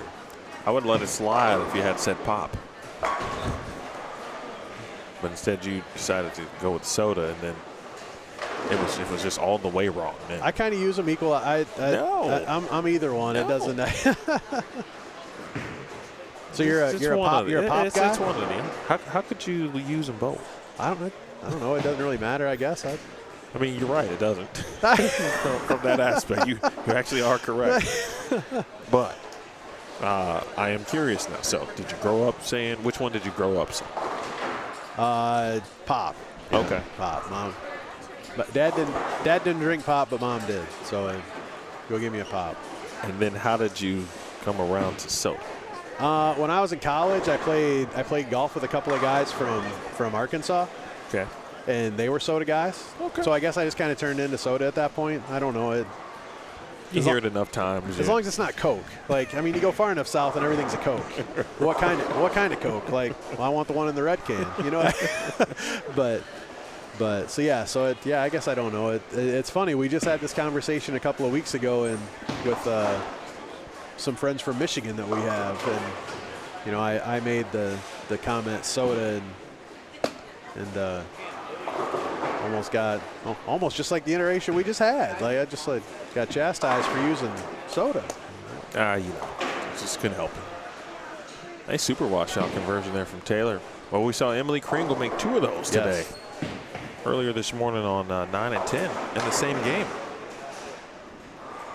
First strike on the board for Sebi Vetter.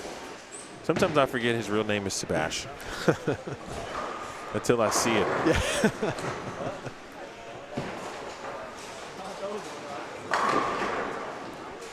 It's a good shot by Theron Geringer. He's a product of Cedar Rapids Prairie High School, state tournament player. And I'm pretty sure based on his jersey, he is going to University of Iowa and going to bowl in their club program.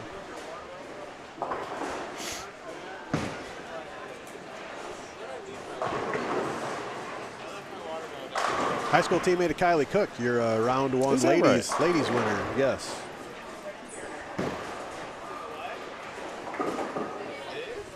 Speaking of Sebi, his mom Lori is in the chat and watching. Lori, hope all is well.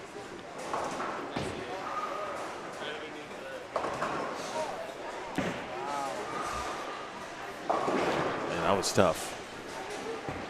Yeah, Max is doing tough things, taking the 3-pin out of the 136. That's some folks around, and you understand why. How do you do that? And you know, we're going to watch the replay.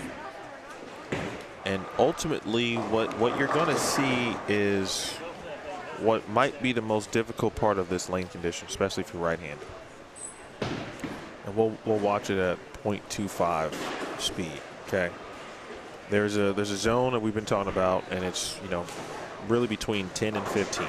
Okay. If you are electing to play in that area, you got to really be either forward with it, kind of certainly nice to it at the bottom. But your ball's got to be moving. Right, you got to have something that's going to kind of get through, because it's still 33 mils, which is a lot of volume. Okay, and that's where most players have struggled with washouts, in particular. And so when you watch this, all right, that was right about 14, maybe 13, 14, and it's going right. And because it's going right, there's just not enough opportunity for it to begin going the opposite direction early, right? It needs to be going left already, and that is what we have seen a ton of. Now, unfortunately, it happens on a makeable spare opportunity, but that's really the precipice on how to leave washouts on this pattern. Nope, wholeheartedly agree. If you can't get it to start in the right spot, it just, especially like to your point, that section of lane is just very difficult. It's so strange. It's why, you know, when we watch Savannah be in that zone again, but because she had so much surface on the bowling ball, it's able to kind of maneuver through. It's powerful enough, if you will. It's already changed direction by the time it gets there. You know, so it's not relying on that slick spot to Katie Kircher right here. The perfect example. That was ball was ready to hook. Yeah. Get through the end of the pattern. It just stops. 60 feet. You know, whereas if that's, even if she's maybe 3 or 4 left with her feet and is just a little softer to that spot, maybe that ball changes direction a little quicker. Because that's still one of the gems. It's that low RG, but it's the shiny one, so it just the cover doesn't want to pick up. Same thing. Like literally the exact same shot. I like Katie's game. It's simple. She's gonna be okay. Yeah, she's young. I mean, I think she is a freshman, maybe a sophomore, but she's young. She's got a ways to go yet. Yeah, Katie is a sophomore at Vinton Schellsburg, and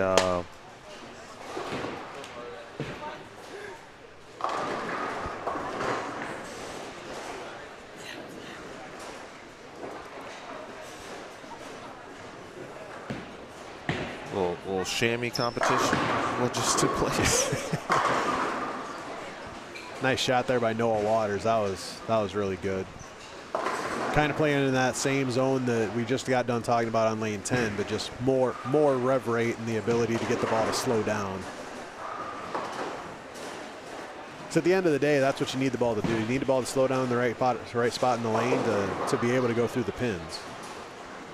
Like, I'm fully convinced if that's one of the more aggressive gems and not the, I get the 3 confused, but it's the shiniest one. And Well, that one, the color scheme looks like a regular gem. I think it's just the shine or the polish on it. okay, Or maybe it's just lane shine. Because the other one, the exotic, has like a hint of a greenish okay, to it, or bluish to I it. believe you. Oh, Sebi, that's a pretty good shot. You know, there's just so many bowling balls. You know, good to see some oldies, if you will. You still get a lot of playing time. Mm-hmm. Yeah, I think that's definitely a regular or an original gem. Katie's hand there. That's a future registered nurse, by the way, Katie. Nice. So, you know, if you're ever in need in a few years, Katie might be the one to help put that IV in your arm. She handled that 3-9, though. Make sure you're all right. She makes her rounds at the hospital. I think I've become way more interested in what these young people are going to do with their lives that don't include bowling. Mm-hmm. Right? We're used to seeing them have fun, excel, accomplish things, but you know, how are they going to change the world? Right? What aspect of life professionally might that happen? You know, whether it's entrepreneurial, whether it's registered nurse, whether it's teacher, whether it's accountant. You know, we've got a lot of, you know, what I'm learning from the investment perspective. A lot of young people are interested in that aspect of the financial world. Mm-hmm. Who am I going to go throw some, give a couple dollars to turn into $1 million for me while I'm still living?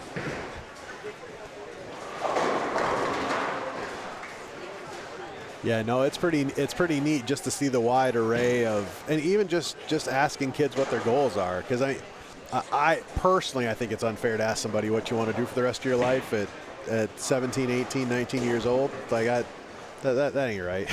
I mean, that's the way the system's set up. But that's I don't even know what I want for lunch, much less what I want to do for the rest of my life. But yeah, just to see the lasting impact that they think they can create at this age is Landon Davidson, super washout, right back through the hole, 5 out. It's interesting that this was the game in the previous squats that kind of turned the momentum for a lot of players. It's seeming to be the opposite. And I'll go back to the point you made with a sold-out field or squad now. Now we're approaching the amount of games on the pair already with 2 extra bowlers. Right. I think we're starting to see something a little bit different way earlier. Yes. In these blocks.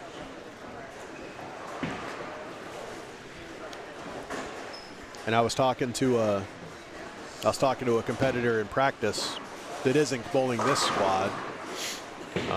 But we talked about how much more he felt they hooked. And I said, is that going to be good or is that bad? And he said, well, it's going to give him something to throw to. Yes, but that 5, 6, 7 still isn't real good. You had to be inside it or outside it. So now if you're trying to go across it to the spot, you get the wiggle, miss a little left. You get the washout combinations that we've seen. Get it too far left of that, and now you're going across the head pin Brooklyn. So I don't know that they've gotten any better or worse. It'll really be interesting to see. They didn't get as nice this block, but it'll be interesting to see as we get into game 4 and they start to have to get more steep, if there's some more shape in the middle of the lane that really we haven't seen utilized just because we haven't asked anybody to get there yet.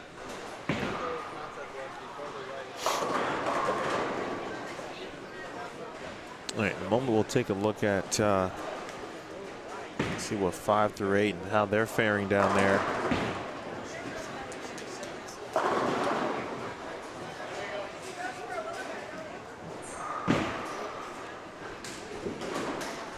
We do have scores through 2. Oh, let's see what we got. What's cooking over there? So in the girls, Leah Basevic, your leader at 9-16. Sorry, wrong squad. My bad. I clicked the tab and then I didn't click the tab. Savannah Portillo, your leader, at plus 28. For the ladies, Rylan Lessinger, 369 in second. Emily Kringle, 366 in third. Morgan Morales at 362 in fourth. And Megan Hinker rounds out your top 5 at 339. For the boys, Devin McKinsky at 508. Brett Biondo in second at 467. Tyler Williams, 463 in third. Josh Weems in fourth, 444. Henry Vader rounds out your top 5 at plus 40 at 440 after 2.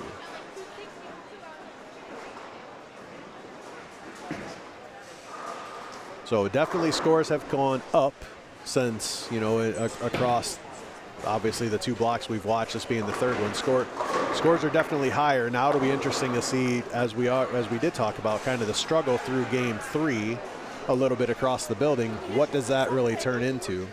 I will say not everybody's struggling. Will Hudson is not struggling. He's got 4 to 5 out of the first 6 on 11 and 12.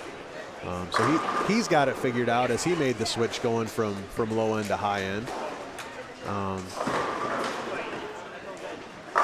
Savannah's not doing too bad as she's moved on to 13 and 14. She just grabs a double. Kinnick is clean through the first 6. So it's almost like the ones who had it on the fresh and maybe struggled just a little bit in game 2 are starting to find it a little bit, and then you've got a good example in Savannah where, you know, she's got a split there in the middle, but we, you know, out of her last 5 shots, she's got 4 strikes. So that might be a product of the part of the lane they're playing too. They are in a little bit and not as reliant on the hook off the gutter too. So that could have something to do with it, where they're at on the lane.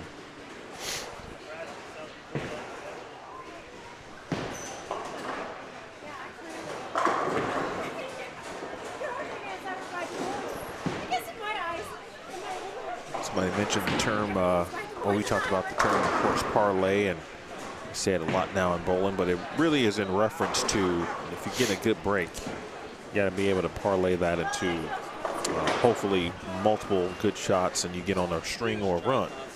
And this is a good example of a parlay right here. Watch the left side of your screen there for Max Priest.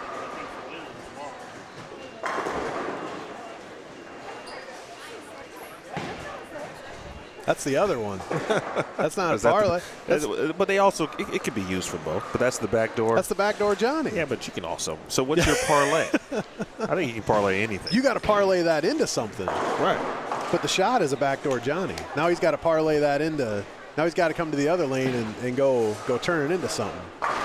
We got to give backdoor Johnny. Got to give it to Martindale. I'd never heard it until Jimmy said it. A few weeks ago. I heard it on Bowl TV.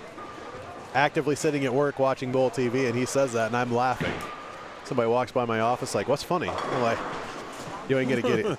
You ain't gonna get it, but just trust me that it is." Yeah. Boy, Lucas needed that break. Yes.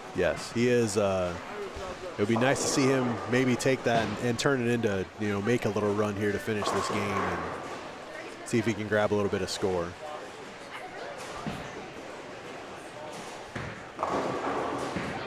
Nice job by Will Hudson.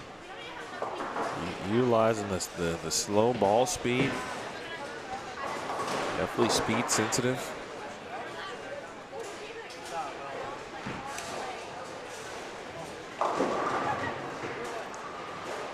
Shiny bowling balls going right still are not the secret sauce.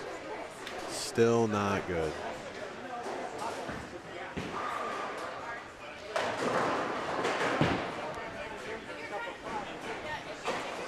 We'll look at 5 through 8. 7th frame here. Tyler still sending pins.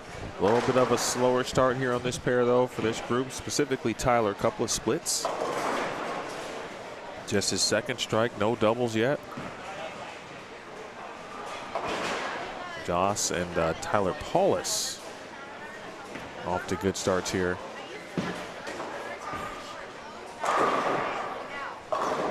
And then next door, you see the big 5-bagger. Oh, wow, Henry. Ball came back from a Might have been from Minnesota. Yeah, coming from the east, that might have been from home. Native of Wisconsin.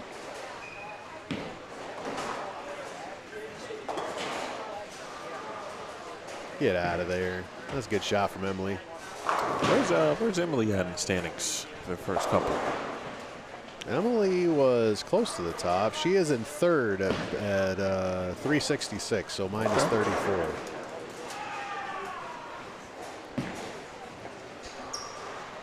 Games are 162 and 204.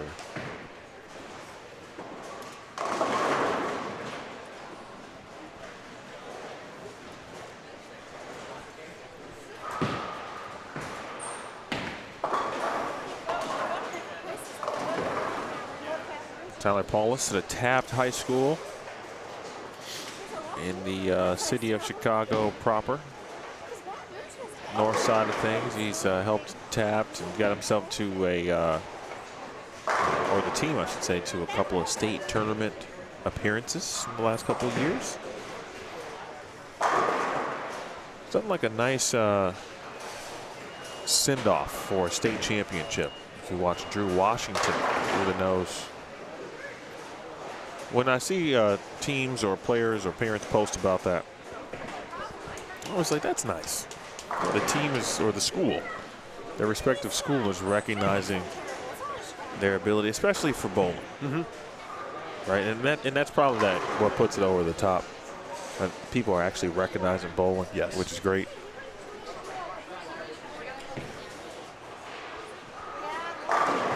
That's really good from Will. Well, you saw that on the bottom of your screen, but Will Hudson still striking away.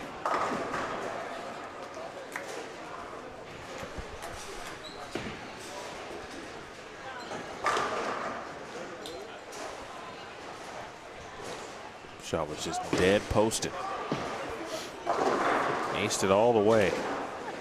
Yeah, I remember the first time I got to meet Will and his family at I think it was the first main event we did 3 years ago, and that's super impressed with that kid. He's another one that's grown about 17 feet since I saw him the last time, it feels like. But man, just a grounded young man, and just a pleasure to talk to, and obviously game for days.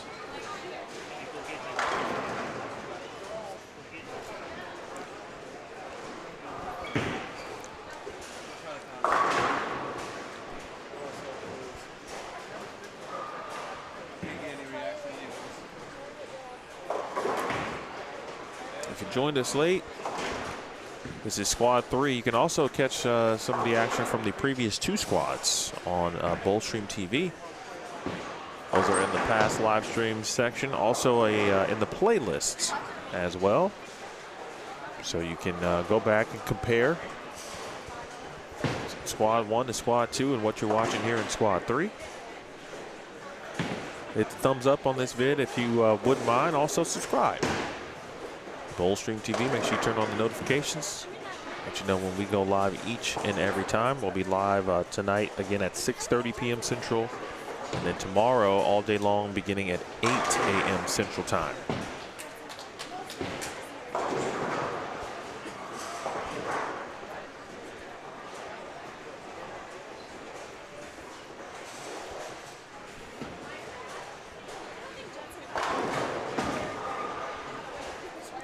Henry Vader up here on lane 7 working on a double.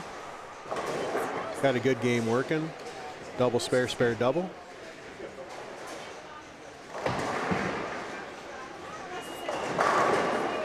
Still playing the outside part of the lane.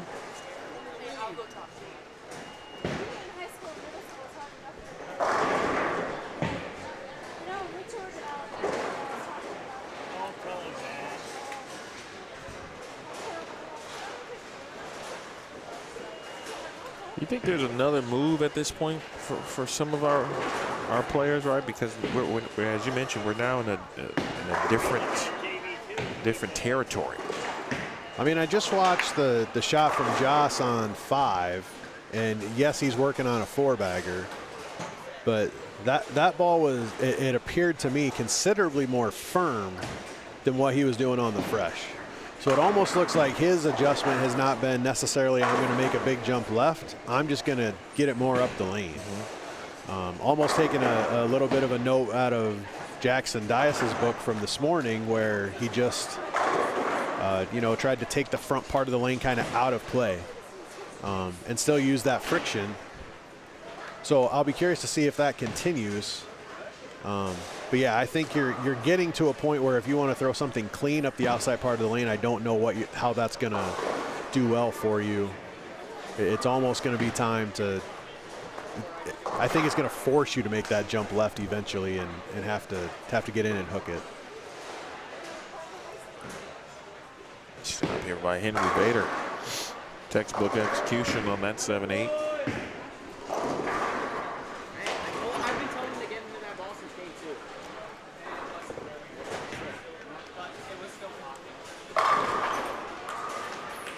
Beyond, it feels like this year has just been maybe this season, probably a good way to say it. This season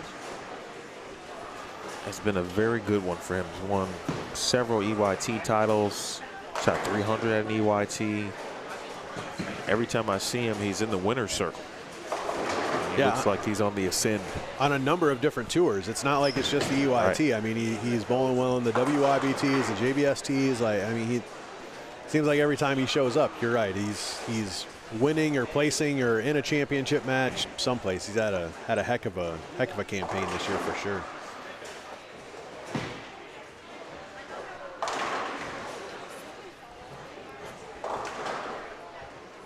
Every youth bowler, generally has that year.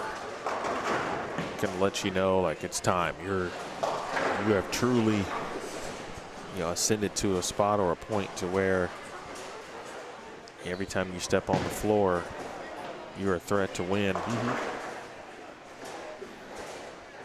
Quick check in at Will here, right of your screen. Will keeps on cooking.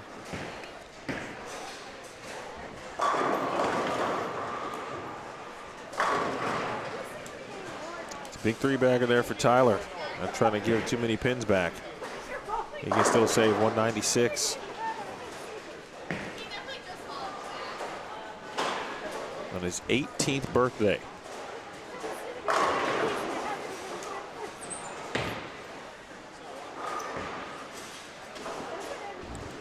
Pretty good wrap 10 from Tatum too. He's been around the hole every shot I've seen. Just trying to figure out how to get it through the sticks the right way.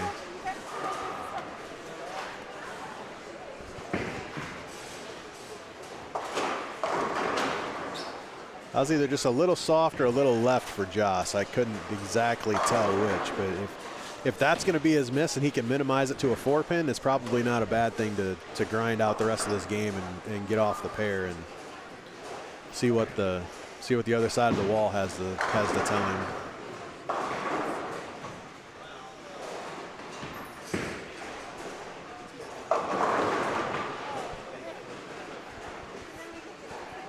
Unfortunately, Will just left a big 4. First shot in the 10th frame. He was looking at a possibility of having the highest bowled game in the tournament.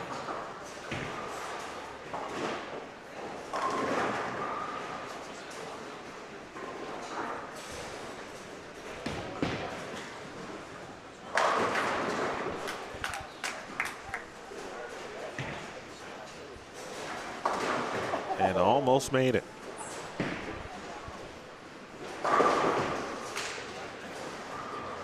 Well, the Open gets him to 243, and then in the standings,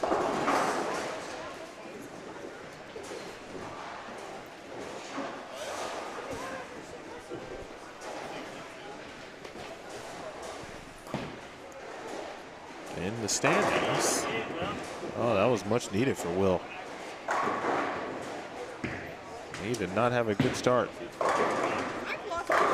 you're talking about needed 240 game. He was near the bottom. Just when you think it was going to be a high-scoring effort and affair in this sold-out squad, and we did get a little bit of that through the first 2 games. It is kind of evened out. Well, he shoots 240, he gets a 5-0. That's you know, says it all right there.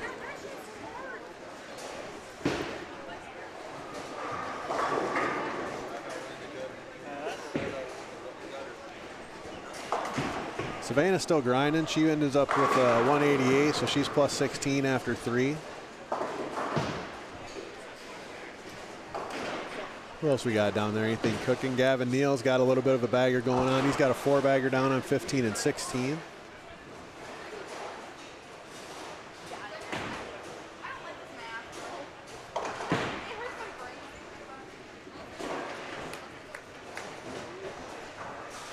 Well, this last squad, boy, it's going to be interesting. We still got 2 games to go here.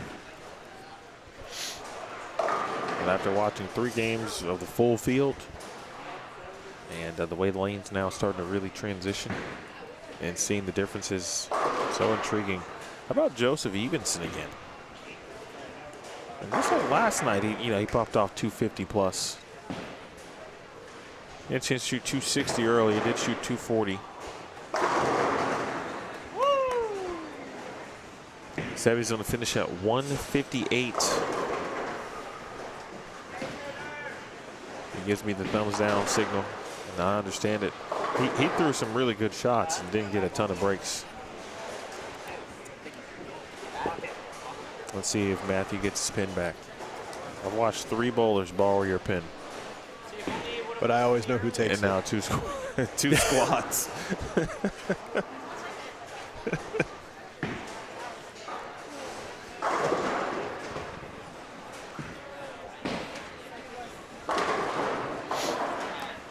A small little string down on the high end. Taylor Lidner is going to finish up with at least a game in the 2 teens. Well, he's got to get 9 to get to 210 exactly.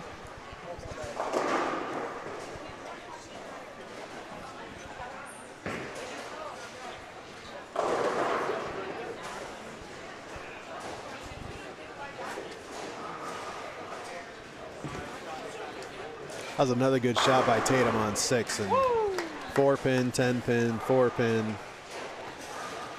I was gonna say he'll be happy to get off that pair, but after watching Seby's group on 9 and 10, I don't know how excited they're gonna be to get here. Yeah, this pair went from well, the excitement started with Devin, but on the left side of the lane with his 270 on 9 and 10. Oh.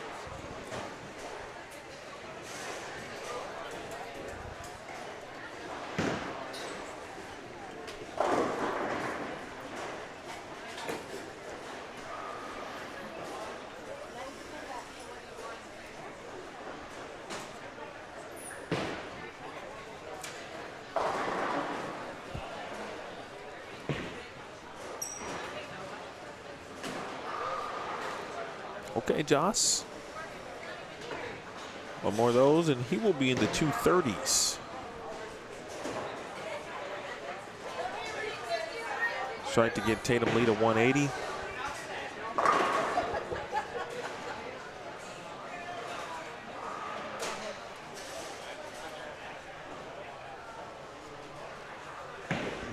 Well, there's a lot of crisscrossing going on. Mm-hmm. Lines and bowling balls, where to play with what.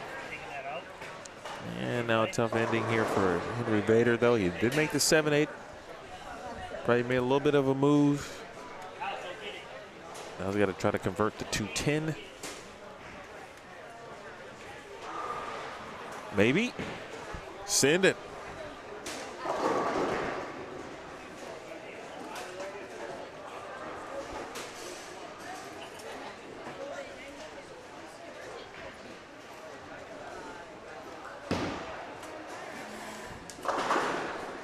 The messenger here for Joss.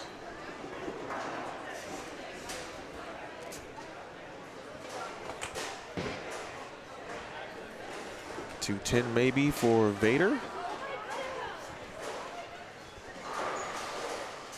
Yeah, you are dead on, Mr. McConaughey, with the increased ball speed from Joss. He just giving a little heat.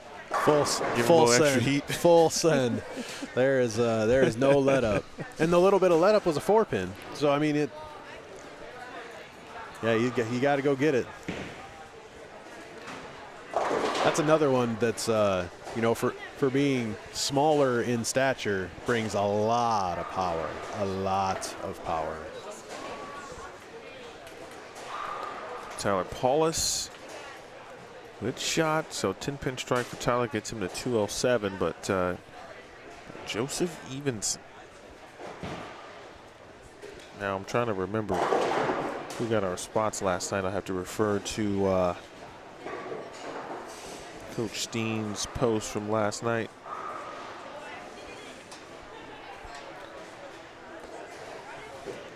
Brett Biondo's trying to grind out a workman-like 225 over there too. Good shot from Joseph to get the 5-bagger.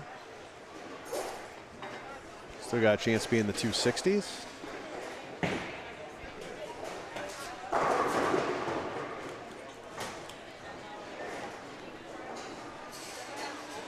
Possible opportunity for your mystery score, 261 yet for Mr. Evenson. And I think he shot might have been 252 or 53, something like that last night. Oh, more great numbers. That's awesome. Biondo for the double. Gets the shaker hit. Yeah, Joseph did get an auto spot last night. Trying to improve that total. Last night he shot 950. Okay. This will actually give us an opportunity to kind of talk a little bit about tomorrow's format. And then, but also how, for those who got some autos already, like a Joseph Evenson, if his squad total from this one is higher than the one that got him an auto spot, what happens to the auto spot? Because he's in. So the way Coach Steen explained this to me, that if your qualifying score is higher, you've already got an auto spot like Joseph. If his qualifying score at this block would be higher than his qualifying block from last night, the score he posts now would take precedence to any other score, and his auto spot would then go to the next high qualifier from last night. I think that's the simplest way to try to explain it. So in the grand scheme of things, we can try to chase a cut score, during the next block tonight.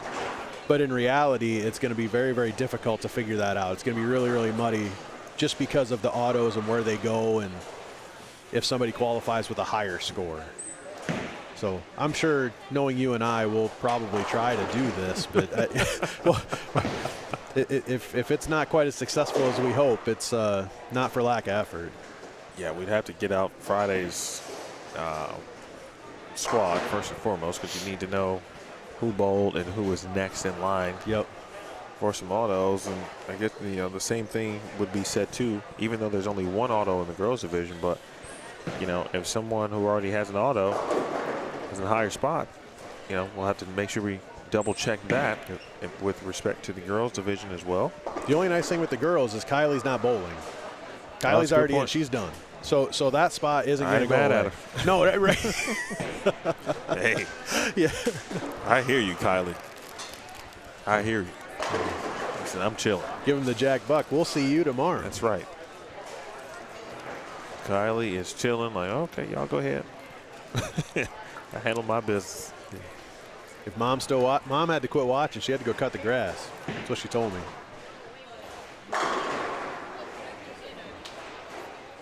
Nice crease with this violet right there on the old strike.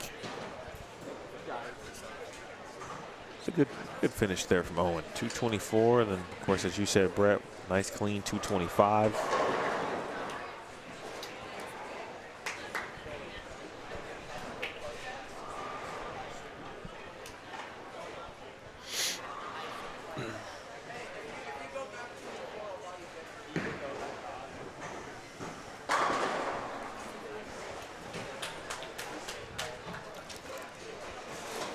Yeah, Brett Brilliant a plus 92. I don't know where. I'm not sure where Devin is. It'll be interesting to see his score pop up on his next pair.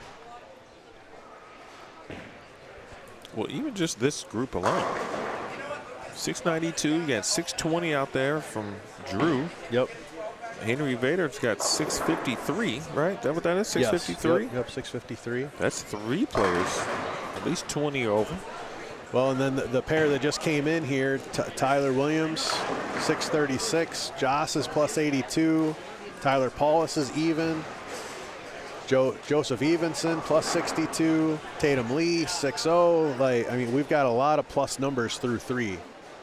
So it will be it'll be interesting to see game 4 if they can maintain that plus number, and can Brett keep staying clean, and you know, like I say, plus 92 now. I'm guessing he's your leader, depending on what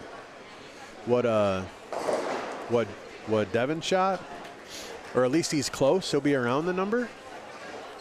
So interesting to kind of see, because I mean, yes, the top 4 get in, but the top qualifier gets $100 too. So I mean, that's probably, these guys probably aren't too worried about it, but as mom and dad sitting in the back, I'd be excited to see somebody get an extra $100. Man, listen, give me all my money. I'm trying to win the block. Preach.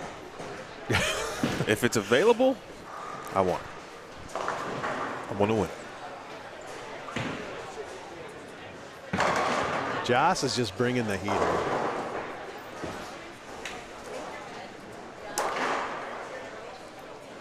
Bring the heat. As Declan Tucker will close us out here in game 3 officially.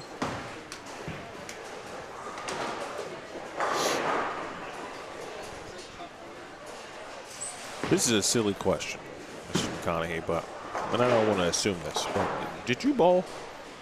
You have a bowling background? I started bowling as a senior in high school, bowling league, because I started dating a girl that bowled. And that was a girl involved. The surefire way to see her every Saturday was, well, I gotta go bowl league. So I gotta go bowl. And that's how I got started, was that. And then my current wife, her brother was a bowler, and she bowled a little bit, so we started bowling some couple stuff on a Sunday night, and that's kind of where I caught the bug, and then tried to get a little competitive for a little while, but realized how good I really wasn't, and now closing in on what I think is probably going to be the end of my Open Championships career here in another year or two. Oh, don't stop bowling that now. This will be 24 consecutive. And the guys that have gone to 50, I'm just absolutely amazed at, because I think I'm going to get to 25, and I'll probably hang it up unless I come out of retirement maybe to bowl. If I could get one with Ainsley, I probably would. But yeah, that's your new goal. Until she's done with NCAA bowling, there's no USBC Open Championships in her future for the next few years. So we'll get to 25 and reassess and kind of go from there. But bowling has become way more social for me than it has been competitive. I like bowling league just because I like the people I bowl with. A split conversion on Ryland, making the 5-10.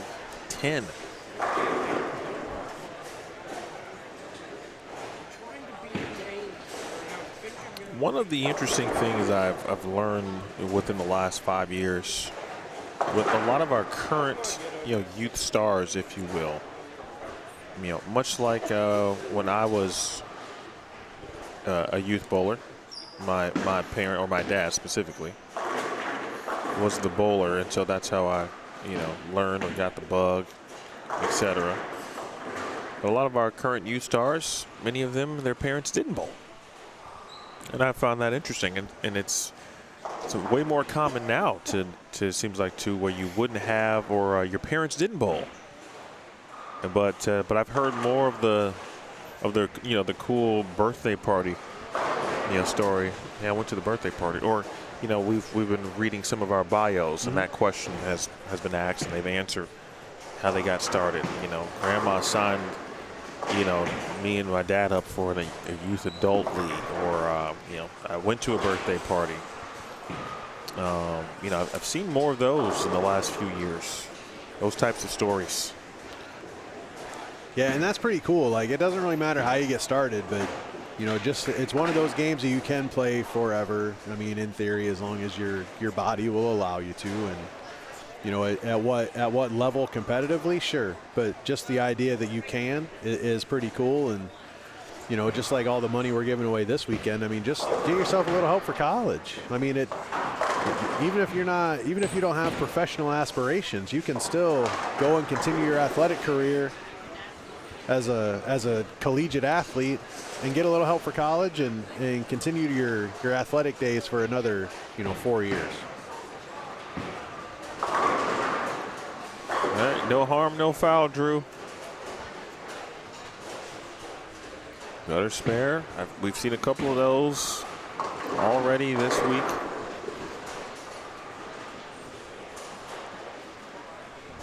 See if Mr. Evenson can get back on it over here after 6-3 in the first.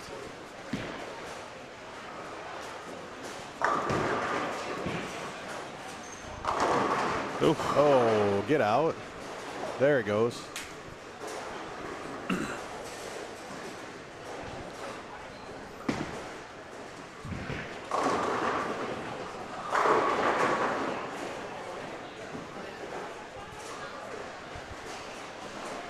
Many have, of course, in the building, we've referred to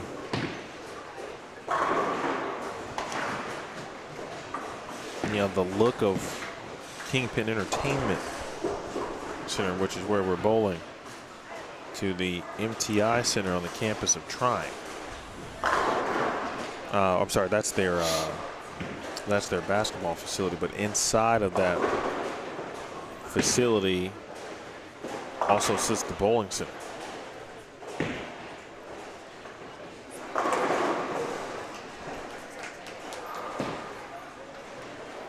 So we'll get you a decent photo of that. So you can kind of see the resemblance. They've also put together a very good and competitive bowling program, both men and women. Women made ITCs for the first time this season. The men made it 3 out of the last 4 years, or at least 2 of the 3.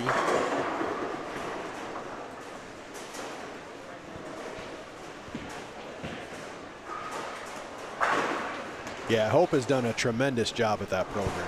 Super impressive with what she's kind of carried on in that group. That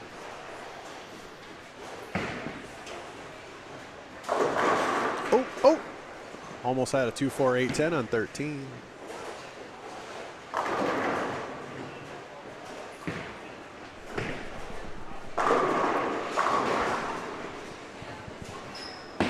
Took a break there for Tyler. Okay, so on the right of your screen, just for a moment. All right, so here's the Trine Bowling Center. Then, of course, to the left, you see Kingpin, which is what's happening in real time. Now, that blue, I'm just going to refer to it as a Trine blue, right? It looks more to be the Trine school colored blue, whatever that blue may be. But you can also see Cubica AMF with the installation. Same thing here. And obviously, Trine's got the additional masking units to reflect their program and their logo. But a lot of similarities with respect to even down to the approaches.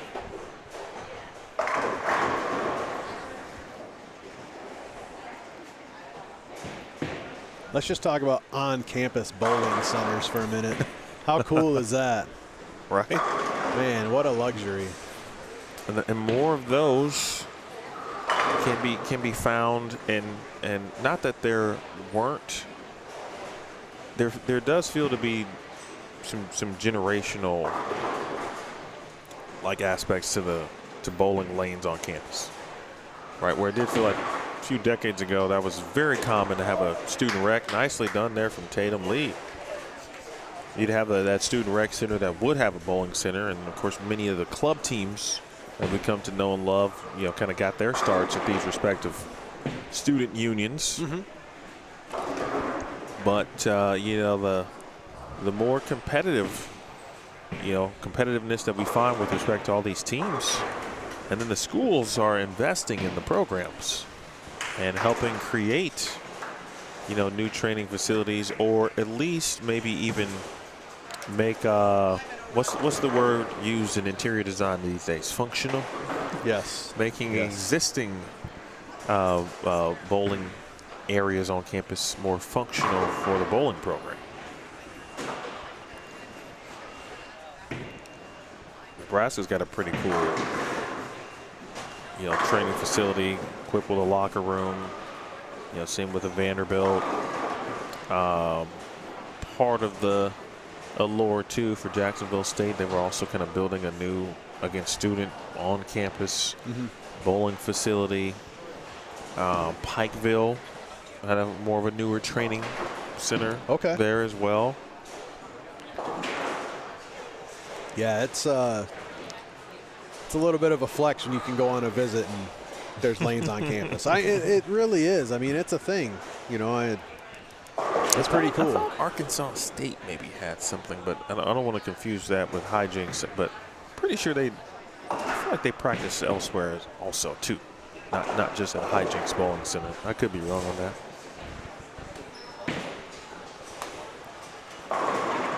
But then it's always kind of interesting when you go to a couple of those collegiate events that Vanderbilt's a good example. Like Vanderbilt hosts a collegiate event, but they don't ever bowl in Smyrna, but that's where the tournament is. Right. Nebraska, same thing. They bowl on campus. They don't bowl at Hollywood all that much, I don't think, but then that's where they host their event is at Hollywood. But that's always kind of neat. Yeah, big deal to have lanes on campus. That's pretty cool. Good shot from Henry right there. I think Louisiana Tech might have like a newer type facility to some degree.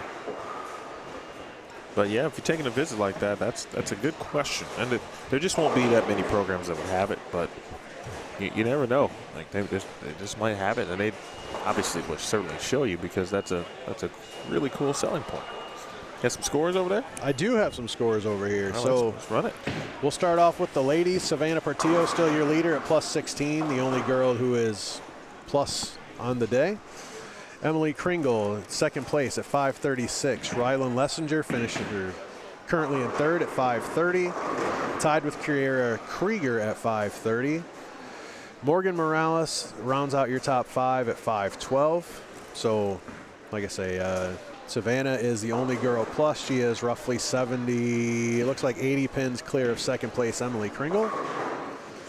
Down for the boys, Brett Biondo, your leader at 692. Devin McKinsky, 689 after a 181 game three. Joss Weems in third at 681. Joseph Evenson after that nice 260 game at 662. And the aforementioned Henry Vader rounding out your top five at 653.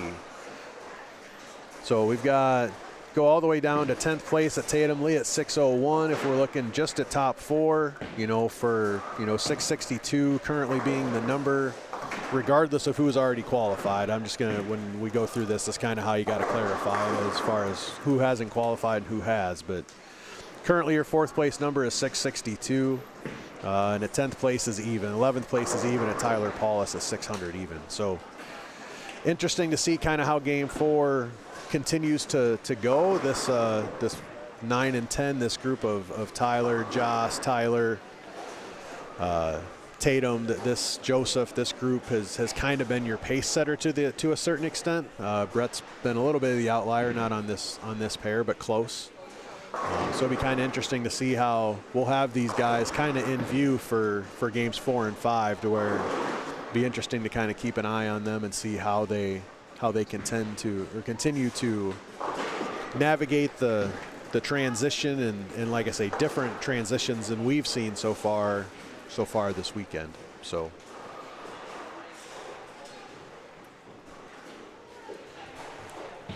I'm thinking sneaky good pair, 15 and 16. Every time I look over there, somebody's got a 3 or a 4 bagger. Yeah, we hadn't seen it in competition yet. We hadn't seen a ball go down it, so it could be sneaky good. Seems like the lanes on a wall are either really good or really not good. Joss. Give him the heater, Ricky. Well, Dr. J would be proud of this young man. Oh, And I know he is, but just watching the continued evolution of the black unicorn. yes, yes. You talk about a tragic deal and a gentleman gone too soon. Dr. J is the epitome of just that. And I know you were a lot closer with that family than I got the opportunity to be, but anytime you talked to Dr. J, he was always your friend, and it didn't matter who you were. And I still try to carry some of his gratitude legacy just in some of the things he taught me in a very short time. Was pretty impressive. And Zane Shawkins bowled last night, and he gave Zane's dad Kenny the nickname King at Junior Gold one time, and I still to this day call Kenny King Kenny. I was a little disappointed I didn't get to see him last night, but anyway. Well, it looks like Zane's going to be coming back tomorrow. I hope so. I'd be excited to see King Kenny. Yeah, he got an auto spot last night. Zane too. He had prom or something tonight, I thought, so that's why they went home. Yeah, that is what I learned from Savannah. Yes. She's got all the tea. Knows the happenings of our young people. Yes. But yes, he had prom today. So his goal obviously was to bowl last night, qualify, just get an auto spot. Prom tonight, and then they'll be making the drive back. Oof. And then perhaps they'll drive back home. That's got to be a haul for them. That's got to be 5-figure 4 paycheck. hours. Yes, it is. Another good one from Joss. That washout conversion was also solid for Declan.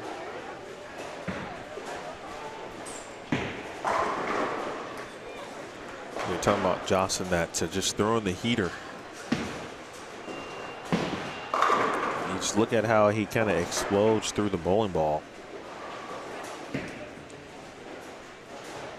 Let's take a look at Joss here. All right. 2, clears the hips, and then just and maybe right the one player you would say you always hear, hey, don't pop up. But I think it's. And that you also go back to Joss when he was first starting out, right? That was a part of how he was able to get the strength to get the bowling ball down the lane. Yes, yes. Okay. Obviously, there's still remnants of that, but now he's molded it, and now he can just, he's throwing 96 on the black. Almost like a golfer that drives their power through their feet, out of their legs, up through the golf swing. Joss does a lot of that with his bowling swing. He really drives it from his feet, through his quads, and up with that trajectory. Now, would you necessarily teach it? I don't know, but man, it works for him, and he does it the same every time. And it does generate a lot of power. That's what bowling is so unique. Mm-hmm. Right, and a lot of what we develop as a young bowler, right, the foundation, sometimes it's just, you need a new foundation to some degree, depending on how you start it. Mm-hmm. Sometimes you've got everything you need, and, it just needs a little bit of molding. I think Josh is kind of somewhere in between where he's got that uniqueness that he needed to do. It's almost like Steph Curry, mm-hmm. right? You heard the stories about Steph when he was younger, and, he shot it a certain way, and he brought the ball like almost from his waist, mm-hmm. right? Because he was so small, so thin. That's how he had to get enough power to get the shot up.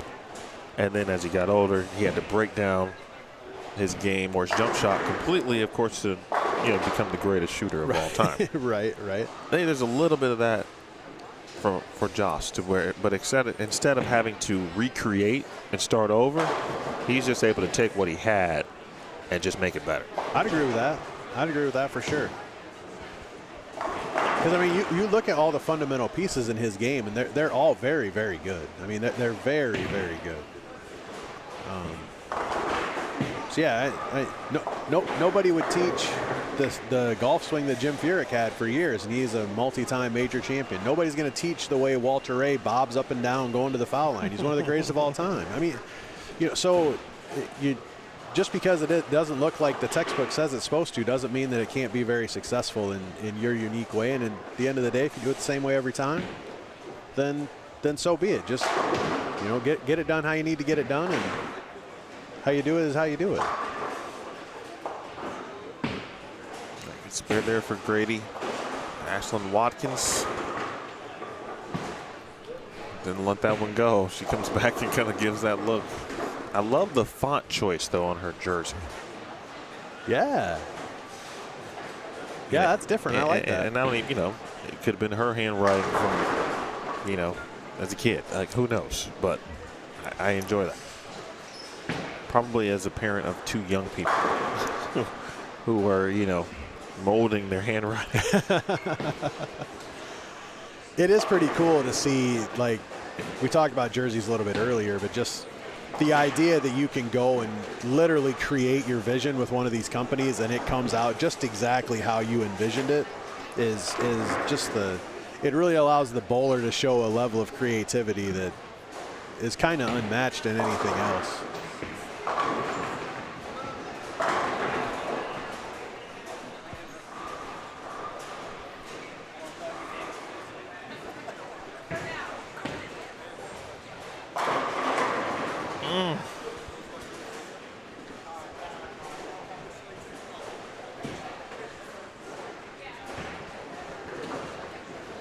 Emil Williams Jr. here with you alongside Matthew McConaughey.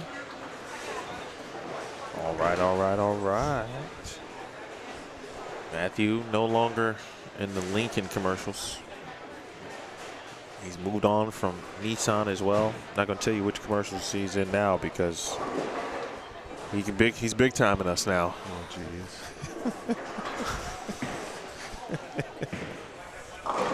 Should have never told you.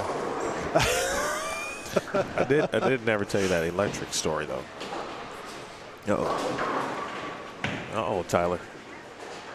Pulling miscues here in this right lane. So I was talking with JJ. He's telling us a story at the NCAA Final Four. Oh, yes. Actually, that's where it happened. He had an electric rental car. Okay. And, I don't remember if when he got the car, if it was on a full charge or not. Mm-hmm. But he ends up in a situation where he looks down, all of a sudden he's got, X amount of percentage of battery left. And he's like, oh, okay, I can get to the battery charging station. So he looks it up on his phone, gets to the charging station, and then follows the directions, and there's like 18 steps to charge the car. And to the point of, like, he almost went out of battery trying to get through the steps. Oh my gosh. It was a very, for a brief moment, I was like, I don't know if I really want to try that. I will say that owning an electric vehicle does require some planning. It just does. Like, there's gas stations on every corner. There isn't a charger on every corner. Even to the point, like, when I was coming up here, I had to look just to make sure, like, what I was getting myself into, just so I knew. Because I'm a logistics guy by nature anyway. That's what my job is. That's what I do every day. So I'm kind of a planner anyway. The cool thing about my car is you just get in, you sit down, you put in your destination, and it tells you where you're going to charge. It tells you how long you're going to be there, and it tells you how much you're going to have when you get to the end of the deal. So that's yeah, but it does involve a little bit of planning and understanding of the different systems. And I will say that Tesla's made it ridiculously easy. If you can pull up to a Tesla station, it's super easy. You just plug it in, your credit card's already tied to the account, it's already done. It just do it. But yeah, some of these other opportunities to charge your vehicle, they're cumbersome. And if you're not used to it, then I'm sure there's plenty of anxiety that comes along with that. But I don't know. We rented our first one when we went to Orlando this fall, and it was the best thing since sliced bread. 15 and 16 is really starting to pay off for a couple players over there. Lucas Drisdell, spare six-bagger, front seven for Noah Waters.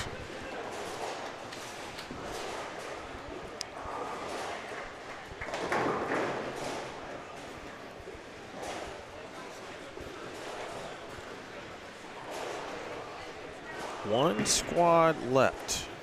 It's scheduled at 6:30 p.m. Central Time. So at this point, a little under 2 hours from now, we will have the shortest break in between squads after the conclusion of our squad number 3.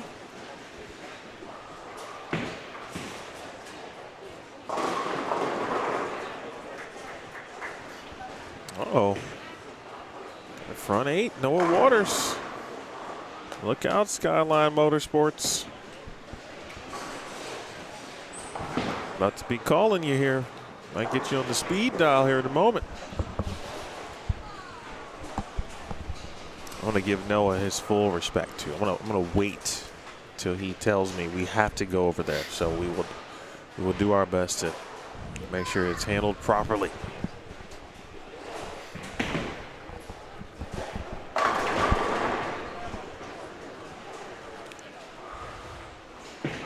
No matter what happens, I always, take away, seeing youth bowlers or some youth bowlers for the first time. Seeing several again and maybe haven't seen them for a while, and you just see the growth. But I don't think I had seen Tatum lead before, but I'm going to walk out of here this weekend knowing that I look forward to seeing Tatum lead in the future. Really good player. Same with Jackson Dias. Brett Biondo just quietly, he just kind of gets it done. Just doing his work. Just doing his work. Strike, split, 3-back.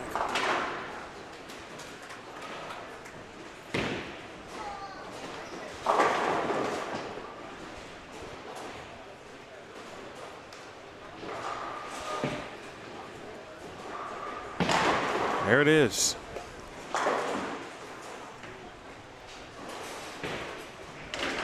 And he's one that's still playing that outside part of the lane and not just gassing it like some of these other guys have to. He's still be able to be a little soft, give that touch that we talked about on the fresh, right? Just being able to get around it the right way and gets it going through the pins. Crazy good.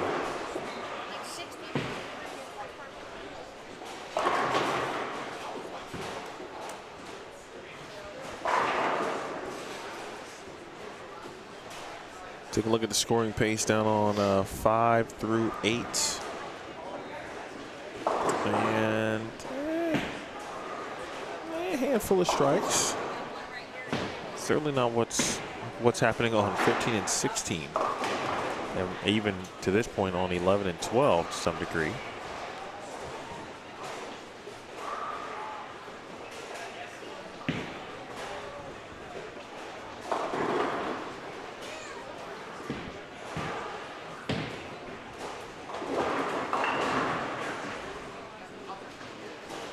Let's take a quick look.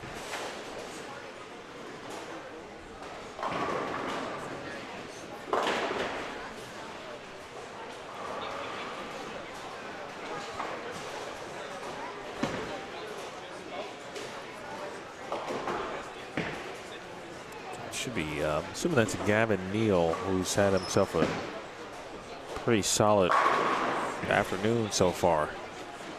230, 173, 233 through 3 games. Devin McKiskey.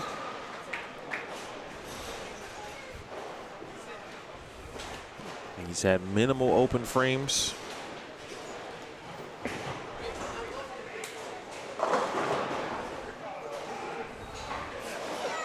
Yeah, interesting enough, the top 8 in the boys, Joseph Evenson is the only one that's bowled a squad before this. So he's already in. So you've really got at this point 7, 8 guys fighting for 4 spots. And to your point, Gavin's got a nice game going down there on 5 and 6. You know, found a double. See if he can get another double, go into the 10th frame.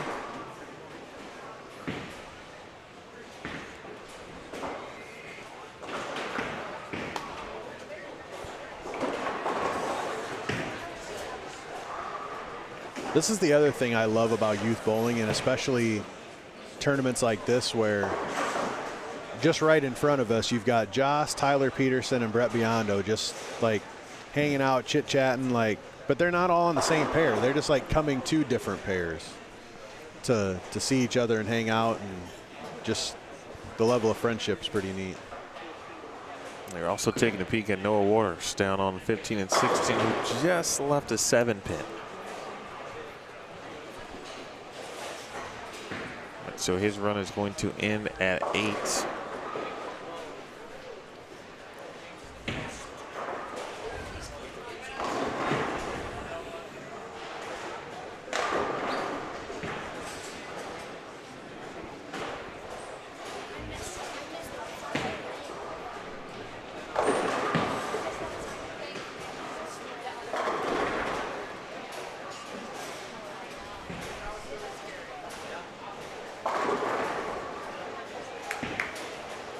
Fortunately, Noah missed that spare, so he's going to be in the 260s with a double in the 10th frame.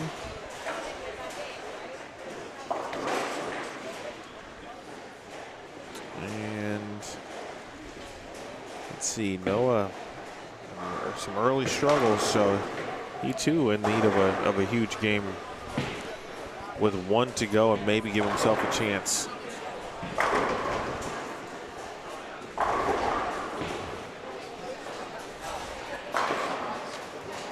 Yeah, he was down the standings away. So 260 is going to, he needs 260 to propel him into a setup game for game 5.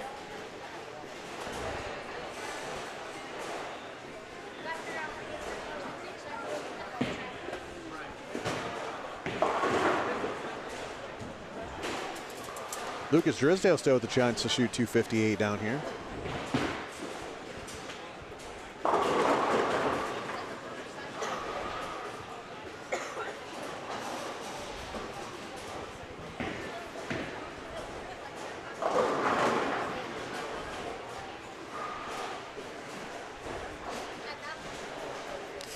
Quick early look at who's supposed to bowl based on the last roster update that we received.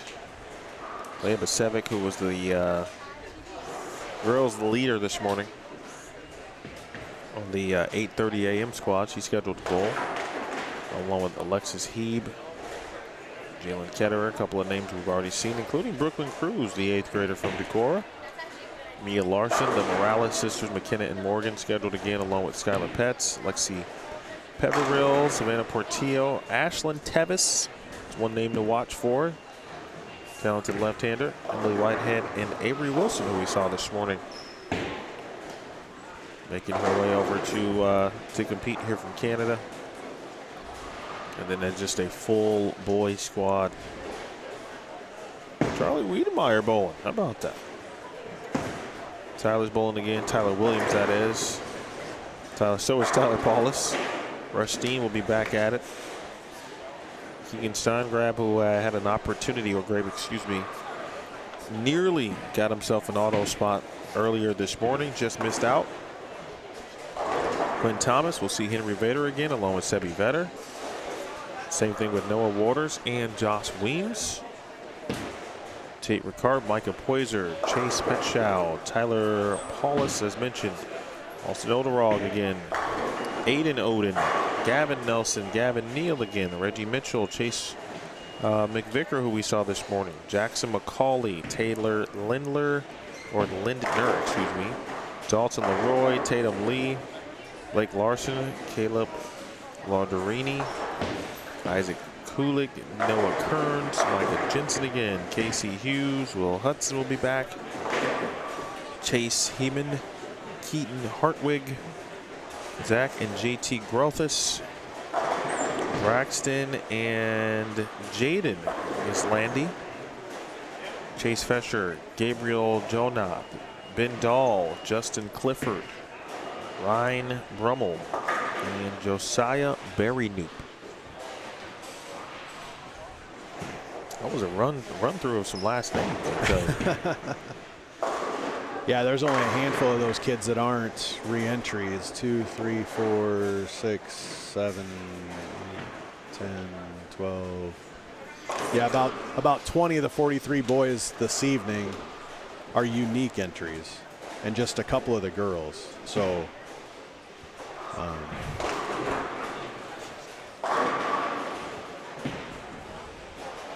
Lucas Dresdale did shoot 258. Noah Waters got to 254.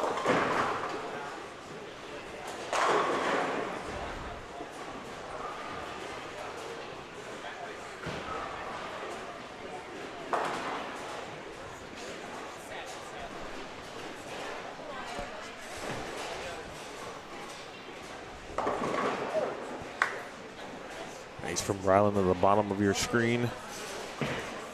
We'll get back to some of the 10th frames over here on 9 and 10 here in a moment. Tyler Williams, Tyler Paulus, and Josh Weems. Joseph Evenson can step up big time along with Tatum Lee in the 10th.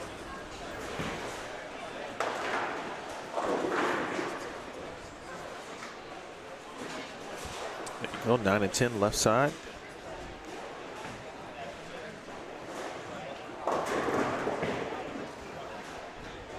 Messenger. Louisa Muscatine, good old Rose Bowl. Bowled at that center multiple times at some great Iowa youth tournaments back in my day, quote unquote. Average 209 on house, shot 300 when she was 13. And shot another one this season, did Riley. And Louisa Muscatine is a stalwart in the high school bowling arena too. Their head coach is Jersey's dad and Keaton Beery's mom, Tabitha. How about that? Yep.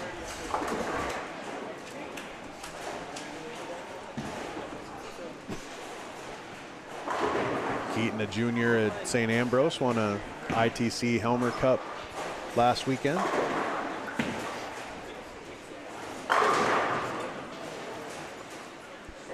Tyler just switched to something else on lane 10. I don't know what it was.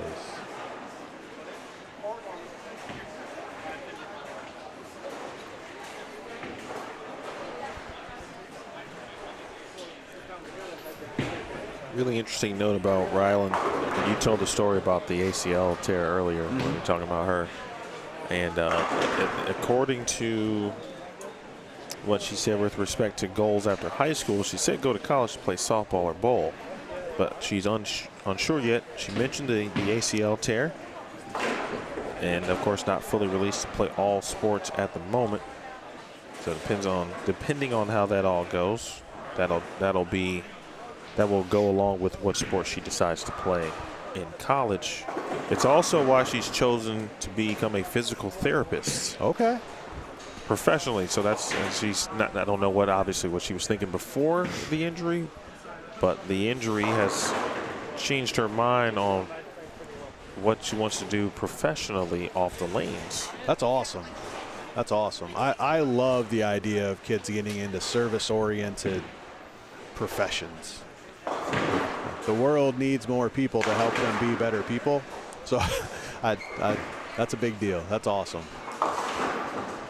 And it just kind of speaks to the heart that some kids have, to where they want to give back and help others. That's really cool. Hold it up right there.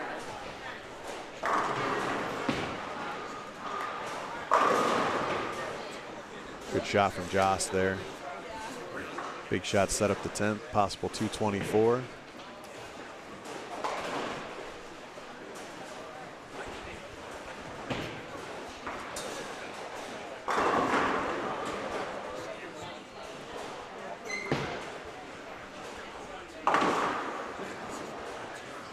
Tatum just keeps doing his job. He's plus 27 this game for a plus 28 total. Up there grinding.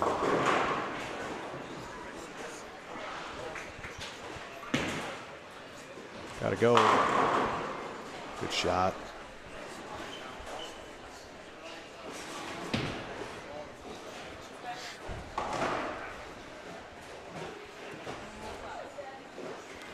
Strike here can get Joss to 99 over for 4 games.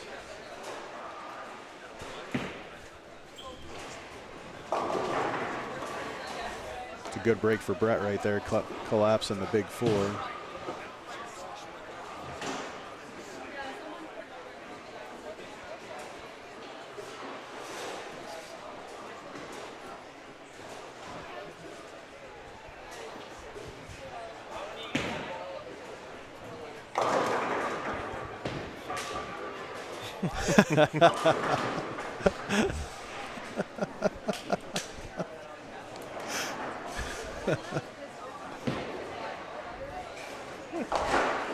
That's that good, clean living. Okay, John. Yeah. Okay, big dog. I see you.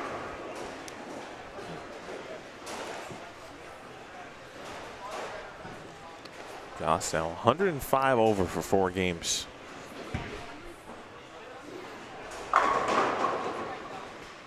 I gotta tell you, and I've talked to many people about this, and when I often refer to you know, our youth-aged athletes. Oh, and did you see that? That was might be offset, and it is. That was not kind. Sorry, I didn't mean to step on you there. That's okay. First of all, let's watch that in full or normal speed. Okay, let's first do that. All right. Okay, good shot from Tyler. That was a 4-pin, right? It was a 4-pin. And the machine swept us. So we're going to need to reset that 4-pin. And let's watch it at half speed.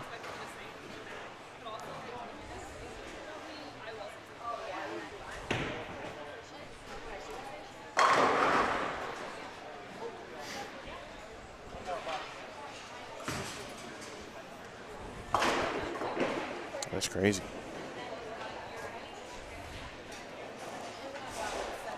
And that's like 2 feet.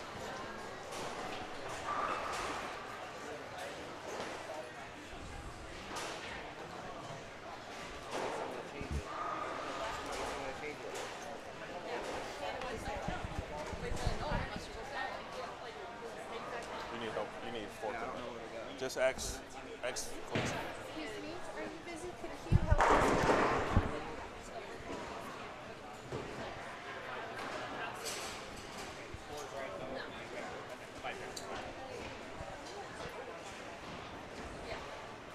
All right, we'll get Drew all squared away.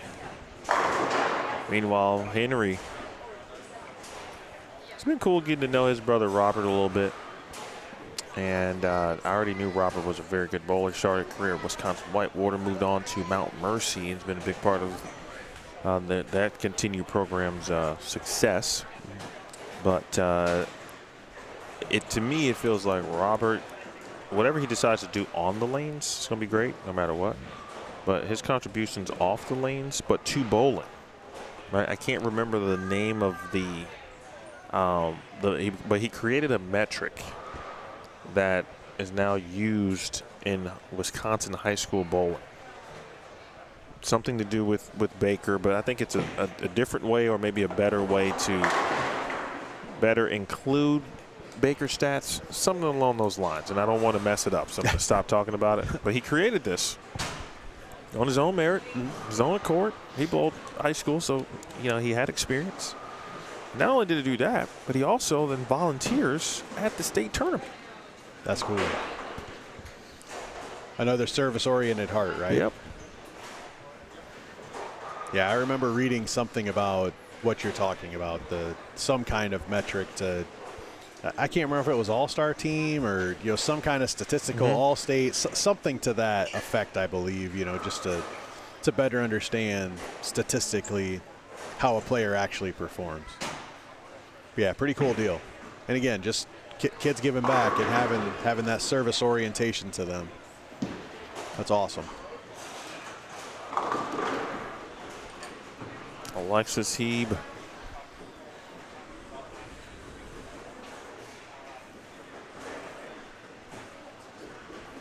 Out of Brookings, South Dakota. Watched her older brother and sister compete. Parents are coaches for her high school team. That's something I've seen more of too lately, right? Parents who coach high school teams. You just mentioned Keaton's mom.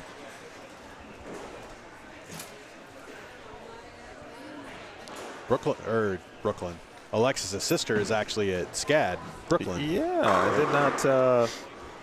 I did not put that together until I read her bio, and she did mention that.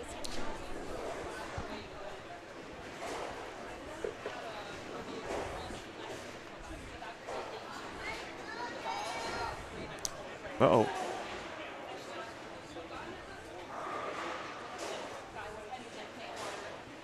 Set it down, reset.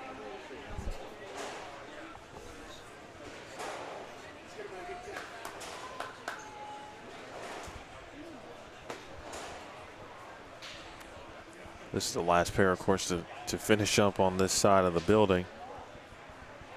We do have some younger athletes also in the building of the toddler variety. And I think inadvertently, we may have caught a listen. I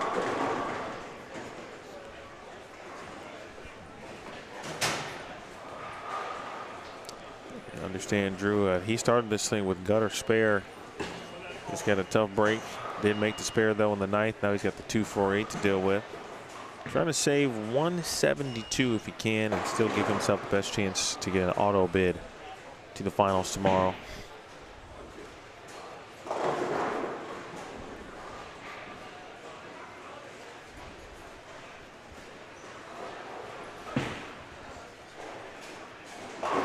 It's a good spare. But he can throw one double this game. It feels like the strike's going to come in and go pair to pair, game to game.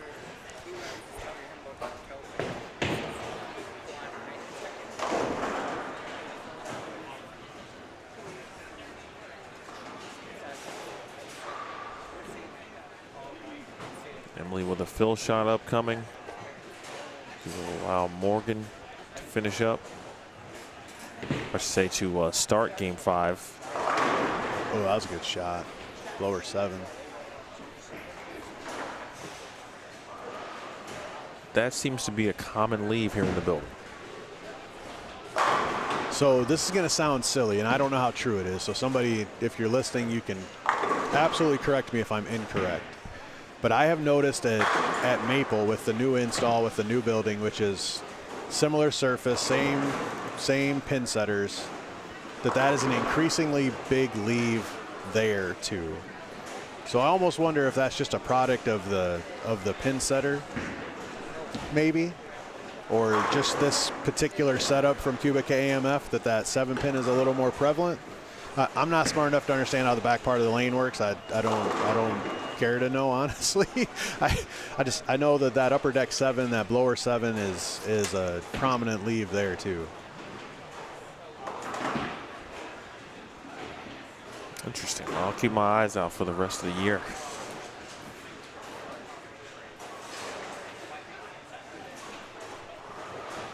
Perception's always reality. So, I mean, I have to be right, but.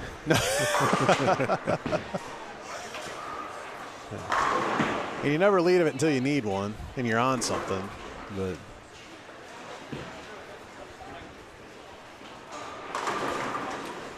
Brett with a nice finish at 220 to get to 912. I'm sure he's still your leader at 912 after 4. Yeah, he's had and Joss just left an 8 pin over on 14. And so between, so Joss would trail Brett Biondo by 7 pins. for the lead here in Squad 3, and that's an additional $100 scholarship. Not sure what Devin McKinsky shot that game. He was in between them. Oh, no. We'll see his total in a moment. Josh misses the spare.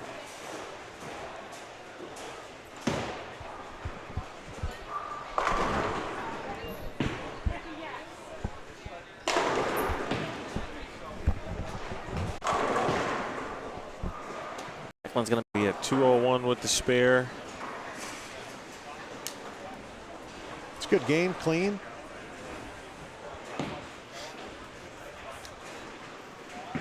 Declan's a fairly local kid, too. I want to say he's another one of the West Delaware products, if I'm not mistaken, out of Manchester.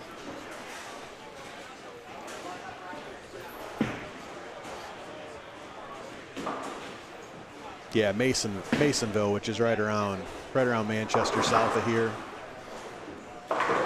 Yeah, they've got a number of good players that have really, over the last few years, kind of started cutting their teeth on some of the sports stuff on the YBSF Junior Gold Tour in Waterloo, and then, you know, started to kind of grow out into some of these other bigger events, which is really cool to, again, watching kids try to go challenge themselves and bowl some more of the premier events and really expand their opportunities. Pretty neat.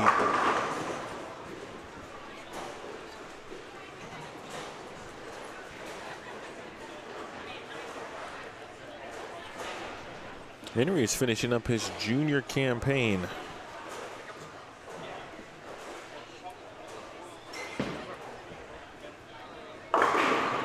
Iola, Scandinavia.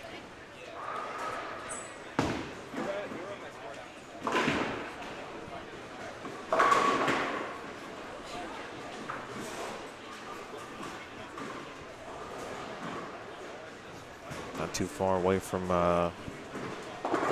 Ogdensburg, in the heart of Scandinavia there around Northland, near the Iola Winter Sports Club. This is me talking as if I really know the ins and outs of that part of Wisconsin. But I am looking right at this map. Google makes us all smarter. But he is nestled into Iola there.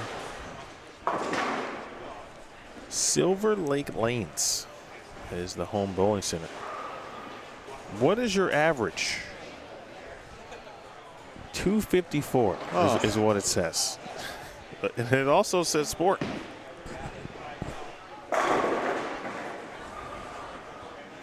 Only been bowling 6 or 7 years. How is this possible? What? I mean, if you average 254, I don't even know why you try. Like, if you can't average 260, stay home. Gee, what? 254. I can't average. I can't shoot 750 in league on the China. I can't average 254 for a night.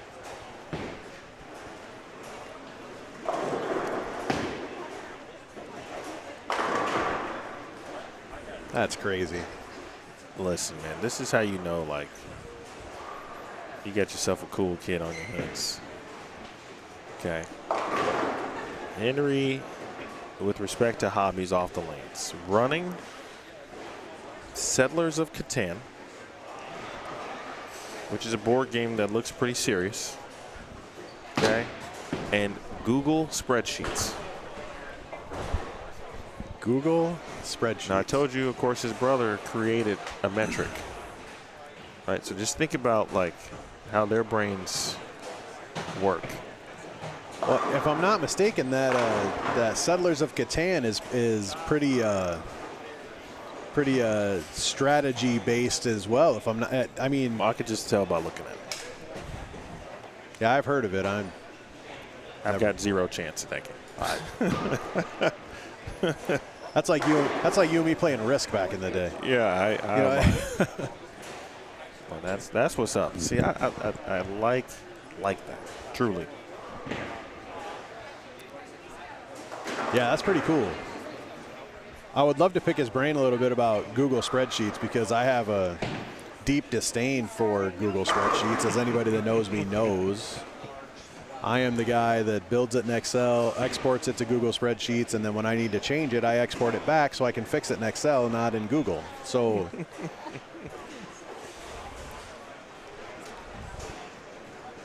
we've had some troubles. yeah, I just do. I know all the functions within Excel, so that's it's probably a recency bias or an inherent knowledge bias. So if I got to try to figure it out in Google and I can't figure it out in the first 27 seconds, I'm frustrated and this thing's silly and I don't want any part of it.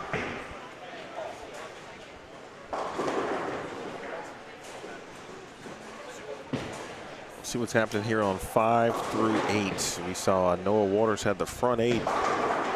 He's had the first real attempt, if you will, at a possible 300 game. And again, for the first player to shoot 300, Skyline Motorsports will give that player $1,000 scholarship check.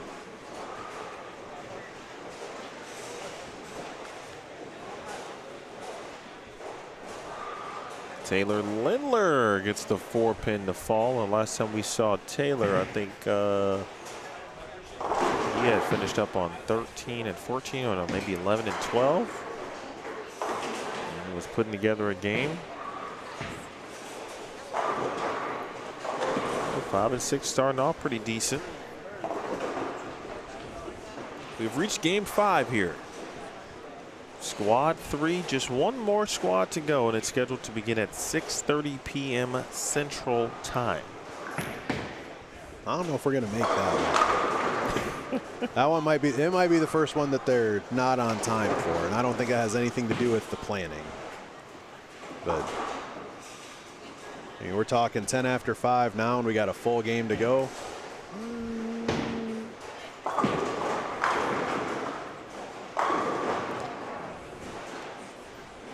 So you're saying 7?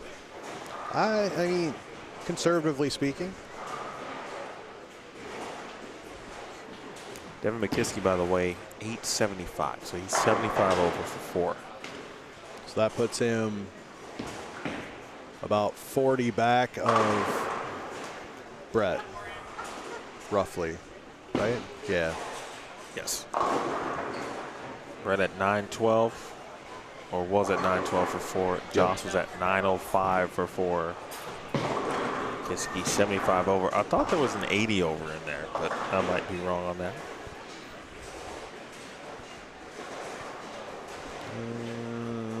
Yeah, I guess I'm not sure at this point because they started. Coach Teen's on it. He's getting scores in here, nice and timely, like we like them.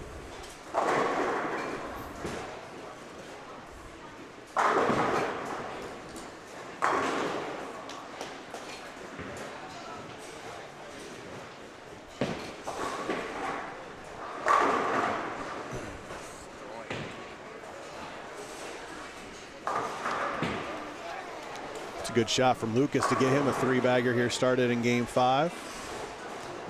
Throwing what looks like to be a concept.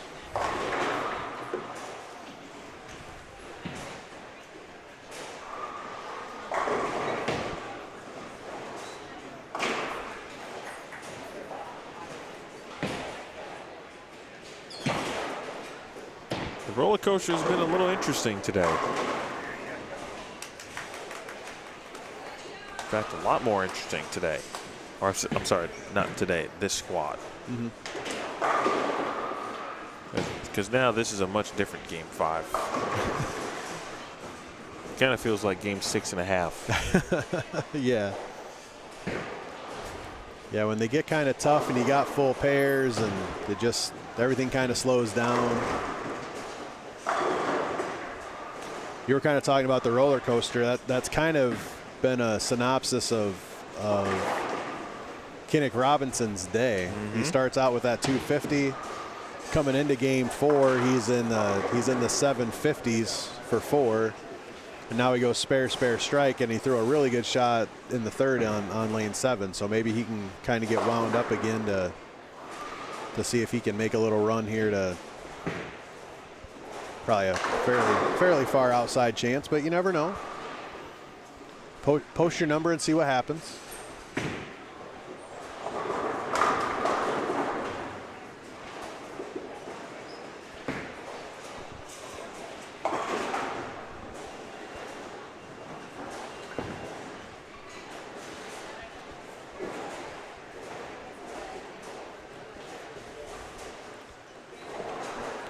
Get a good look at Addison Johnson here on lane 6. See if she can get another strike here on the right lane down there on lane 6.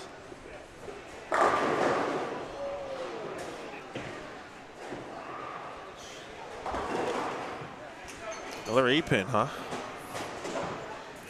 Starting to get serious. It's an epidemic.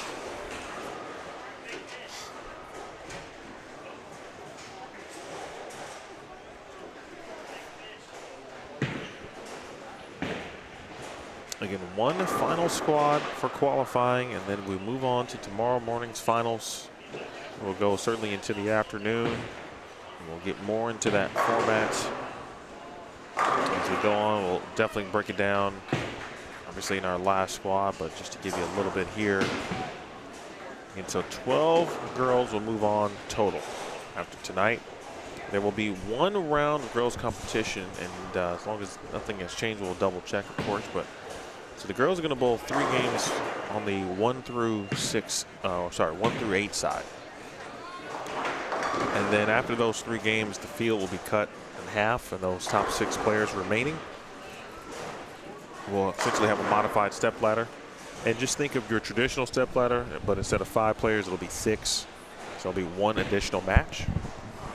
And then the boys will have a couple of rounds, essentially. They are advancing 32. They'll bowl 2 games, cut the field, bowl another 2 games, cut the field. And then the top 8 remaining will advance to a modified stepladder, where it will be essentially 3 players. Seeds 6, 7, and 8 will bowl a game. Highest score will advance. Then we'll have another trio, basically, and then essentially the final match will be another trio with the winning score, winning the 10K.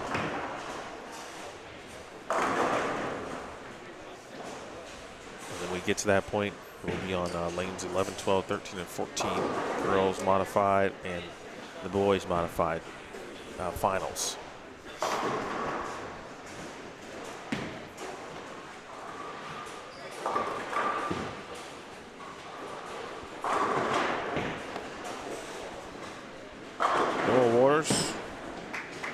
Junior out of Huntley High School. That's in the Chicagoland area in the suburbs. Bowls out of Poplar Creek and Hoffman Estates. Had himself a good coach, Bill Spigner, with Jacob Wagner. There's a lot of golf on the hobbies away from the lanes question.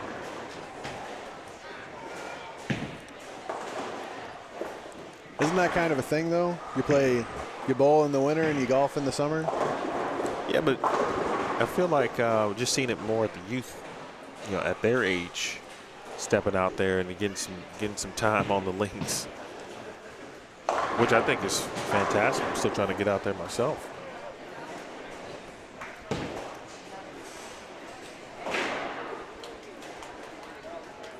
Yeah, I don't play near enough golf anymore. If I play 4 or 5 scrambles a season now, that's kind of a lot. I can't even tell you the last time I played my own ball. Like, it just doesn't happen.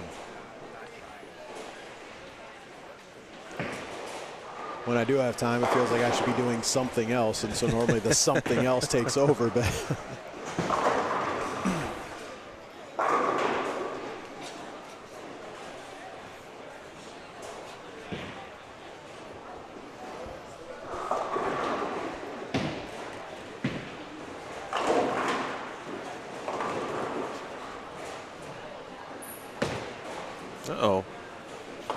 Portillo trying to finish strong here. Missing a single pin. Well, that's a good lead in because we do have scores through 4. So Savannah Portillo is still your leader at 793. Morgan Morales moves into second place at 734. So Savannah's 59 clear of second, which is Morgan Morales right here in front of us, who's off to a good start. 9 spare, double 7 spare. Kiera Kruger's now in third at 717. Emily Kringle in fourth at 712. And Rylan Lessinger rounds out your top 5 at 710. Just a reminder, those ladies are vying for 1 automatic spot, but there are going to be essentially 8 at-large scores. So you have to still chase score, even though you might not be able to win the block. Moving on to the boys, as we already mentioned, Brett Biondo's your leader at plus 112. Joss Weems in second at plus 105. Henry Vader now up to third, tied with Devin McKinsey in fourth at plus 75. And Joseph Evenson rounds out your top 5 at 864. Moving all the way down to 9th place is Tyler Williams at plus 17. Caden Heitrit, sorry Caden, you're at plus 8, you're at plus 12. And Drew Winter, Lucas Dresdale at plus 10. So that takes you through 11. We've only got 1 out of that group, and that's Joseph Evenson, who's now out of the top 4 that has already qualified. So your current qualifying number is Devin McKinsey at 875. And you've got about 5 guys within 30 pins of that number. So Devin kind of creates his own dynasty to a certain extent. Unfortunately for Devin, he goes 6 out in the second. So we'll be able to kind of chase that number a little bit and see where he's at and what he's doing right here in front of us. So a little bit of drama unfolding here with game 5. Well, you always hope for that. At least I do.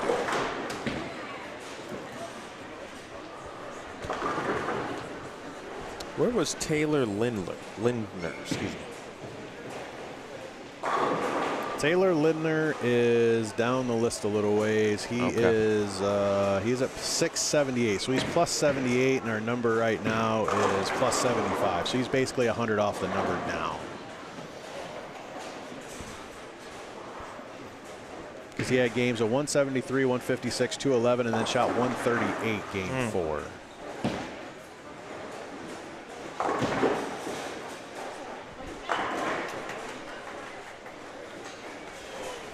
Brett's trying to do his job and keep the lead. He's got the first 3 down there in 15 and 16.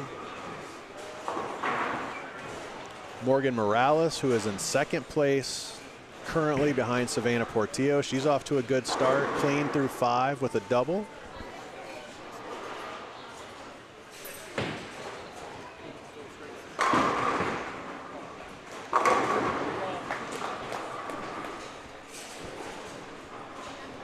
And that girls' deficit was 59 pins. Morgan's off to a good start. Savannah's struggling just a little. She's got 2 opens through 5. But she does have a strike in the 5th.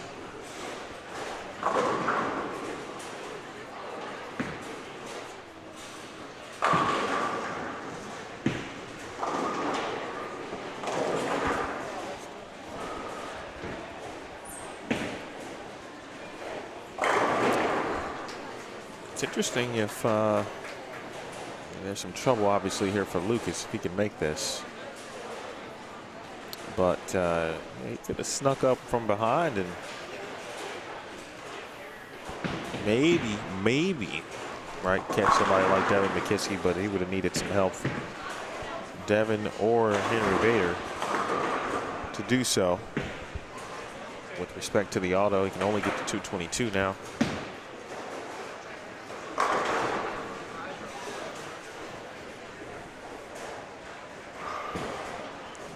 Gavin Neal's another one. He's off to a good start here with a double through 5. He's in 6th place. He's 25, 30, 40, 35 back of the number.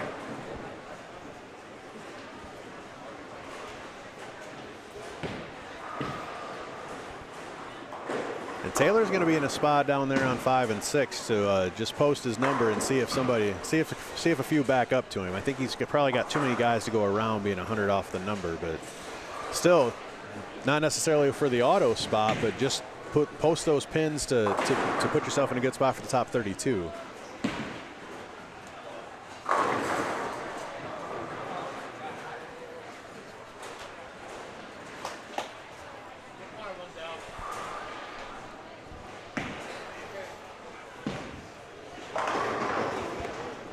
It's a really good shot from McKenna Morales right there. 10.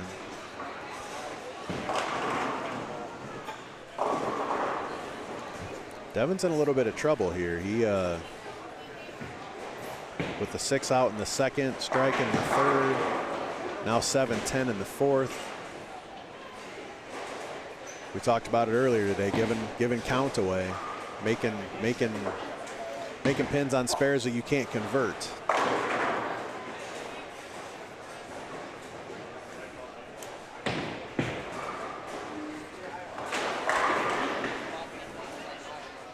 Good shot from Skylar Petts down there on lane 6 to get a 3-bagger for her. Well, I feel really good for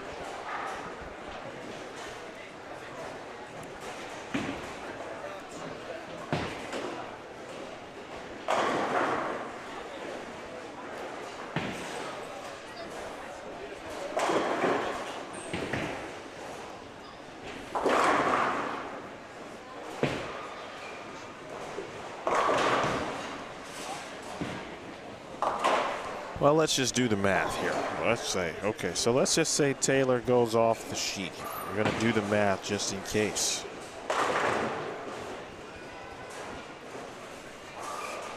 Goes off the sheet, that put him at 957. Is that right? 678 plus 279. Yep. Yep. And so that just want to see with my own eyes, make sure that that would not be enough. A lot of things would have to go drastically wrong for a lot of players. Yeah, I mean, he's currently in 22nd, so I mean he's got 18 guys to go around, and it isn't even just the math at that point, it's just the amount of people.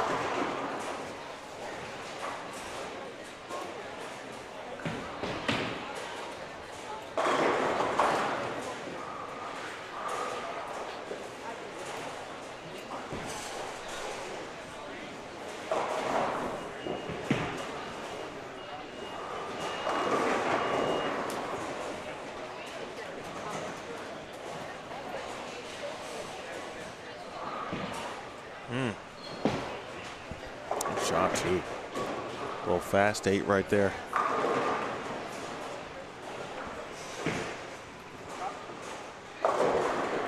Well, Morgan Morales. He knocking on the door. All right, got a little wide right there. Didn't fortunate to not wash out. Just leaving the 1-2-8.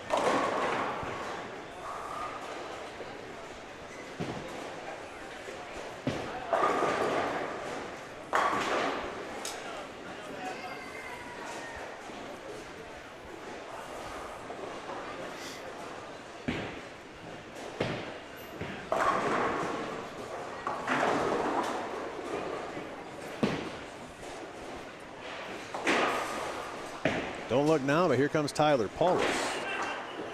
Tyler Paulus on a little bagger down there on 13 and 14. The guys he's chasing, Devin McKinsky, Gavin Neal, both with a little bit of struggle right now. Gavin coming off an open in the 6th. Devin coming off 2 opens through 4. Tyler's going to try to make a little charge here. Tyler was 46 back of the number. 47 back of the number.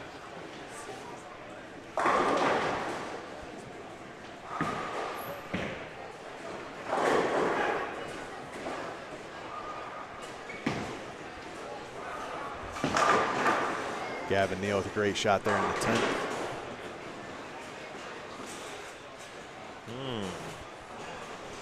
Back on 7 and 8. This is a big shot for Savannah. She needs to get a strike here to kind of right the ship a little bit. She liked that one. We'll take that.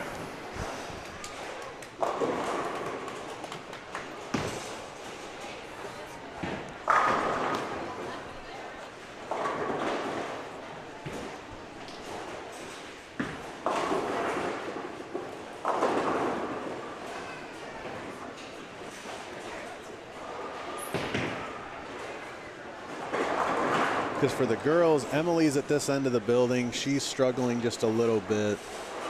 She's not going to have enough to get to Savannah. Kiera Kruger. Where's Kiera?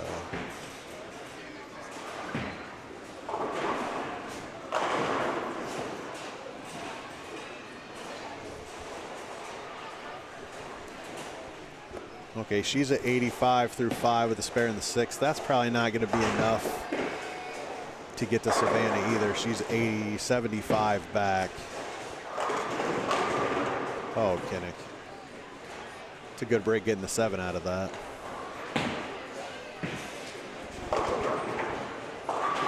So that kind of looks like your chase for the girls. It's going to be Morgan Morales and Savannah Portillo.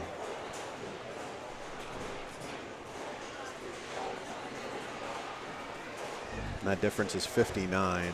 Morgan's at 152 through 7 with a spare potential here in the 8. Max 232.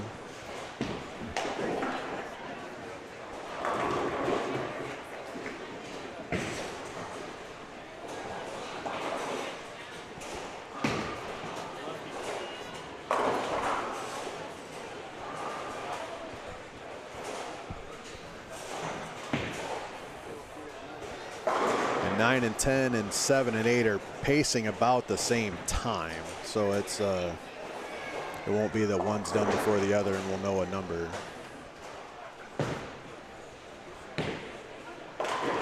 Josh having some struggles on 13 and 14. He's missed 2 single pins, and now he's got a 4-9 on 13. He was 7 pins back of Brett Biondo. Coming into the game for a battle for the lead. Still get to 182.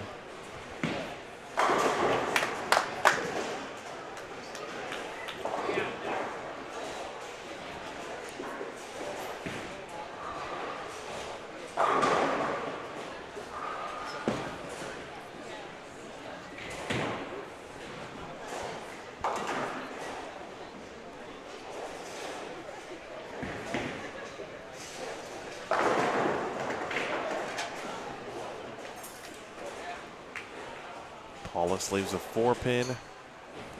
Well, we have had back-to-back games. Somebody went front 8, front 7.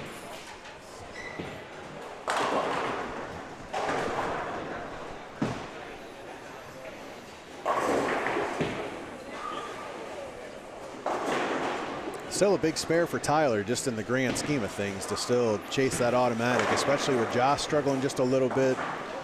Devin finds a double. Henry's struggling just a little bit, so I mean, Tyler can put up a number here and kind of shoot his score. Gavin doesn't have a big game going. Gavin's in 40, max 2-0.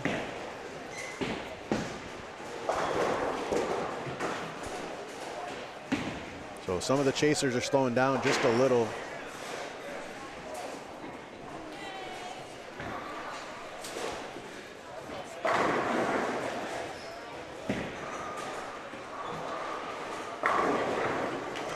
It's a really good shot right there from Jocelyn. Really good. Good 3-bagger.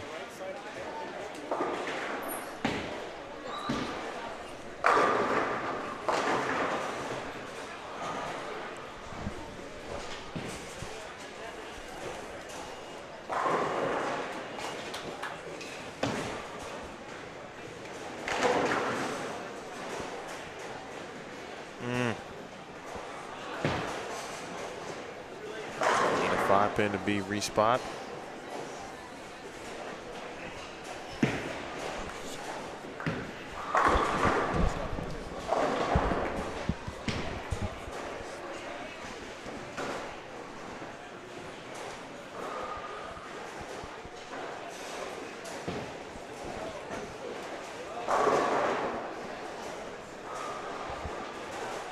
So the battle here, Morales and Portillo. Did she just strike Savannah? Yes. So we'll take a look at her score in a moment. Boy, right in the funnel, and And to be completely honest with you, part of that funnel created by Portillo. That ball hooked immediately, Yes. but it just kind of rolled out. Yeah. It got out of the funnel. Yep, so Morgan's got a possible 232.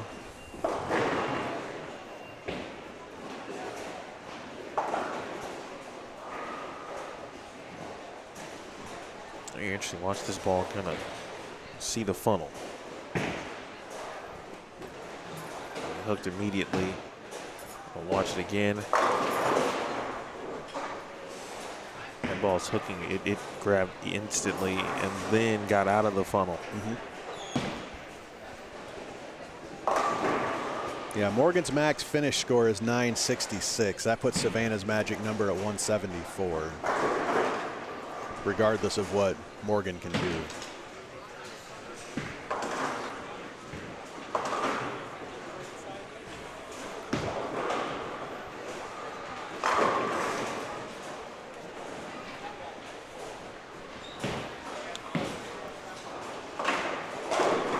Tyler Paulus did convert his 4-pin down there on lane 14, or 13, excuse me.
Savannah about to step up.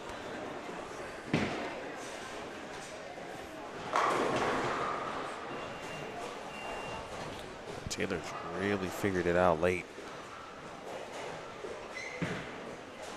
He's going to finish the game in the 240s.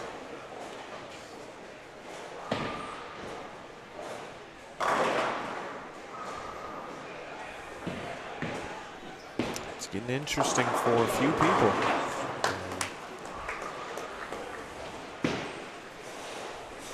Yeah, she makes the spare and spares in the 10th. It doesn't matter what Morgan can do from a pin count standpoint. I'm sure Morgan's not aware of needing to punch out, but anything less than 3 for Morgan is going to be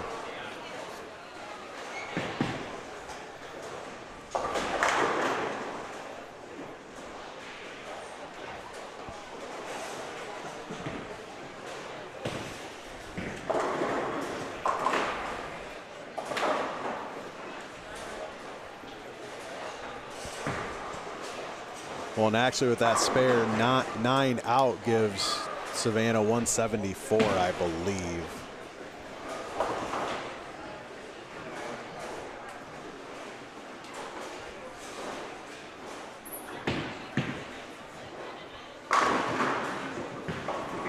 You are correct. Okay, so that makes Morgan absolutely get all 3. Double for sure. She's going to be right up here on lane 9.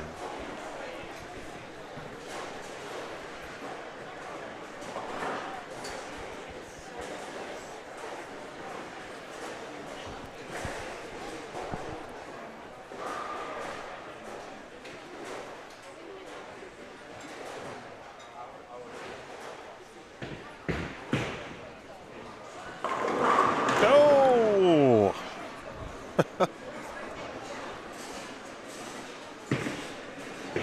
I think she knows she's close enough. That good things could happen here. Just like that time. One of the one of the dads on our Maryville team. It's the line he used all season long. You're not any good without this one. You got to have this one. This is the big one. This gives you a chance.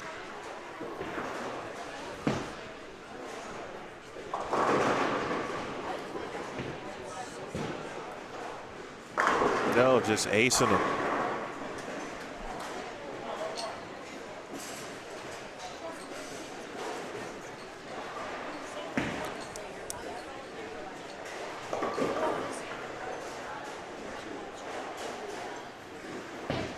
Great game indeed for Taylor from Coach Ellsworth. He started to really get going late.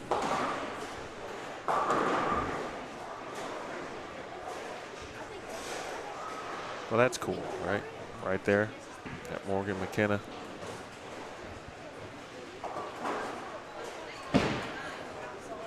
Oh, wow. Oh, how about Devin McKiskey?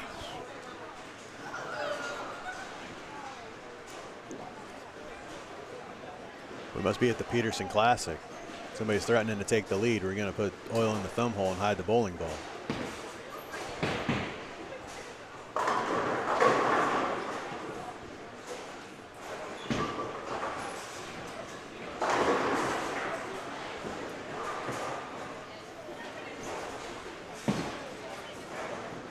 All right, so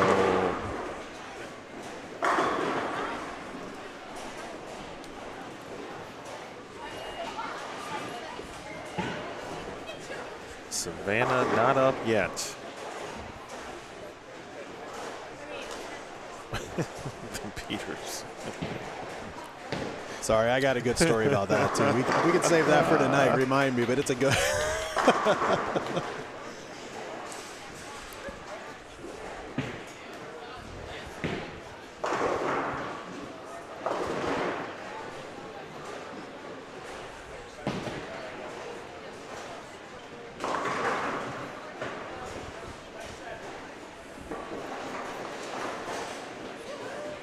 So 963 for Morgan. So now 171 for Savannah as a winner. Plenty to work with. And that 963 is going to be the highest qualifying score to date. That's the biggest one in the clubhouse. Yeah, so she's going to be in. That's good. That's soft. Yeah, that's soft. She's in soft in the top 12, or I should say the 8 at-large scores needed. Chasing $100 now.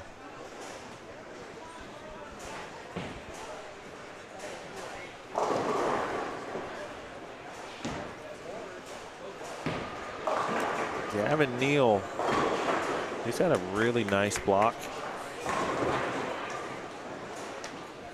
To see if he can get to the 2 O's.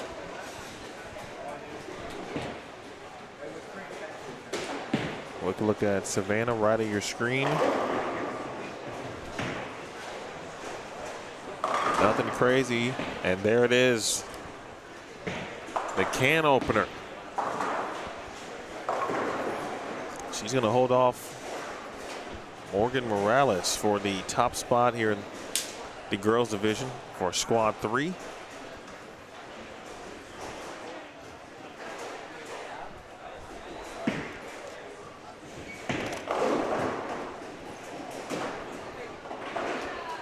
Gavin Neal, the junior. He's got himself a YBSF tournament. Also bowled 800 before. Wants to go to either Midland or Wartburg College. Nice game of a nice block, 31 over. Meanwhile, McKiskey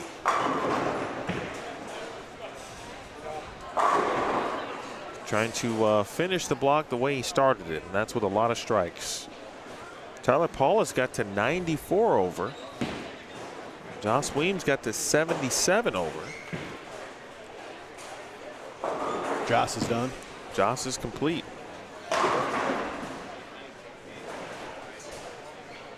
Oh, we didn't get them quick enough. Didn't see Joseph score. Brett is not done yet. Tyler Williams was the other one. Oh, yes. I didn't see Tyler. I was too busy mathing the girls. I didn't start writing down the boys. Rookie.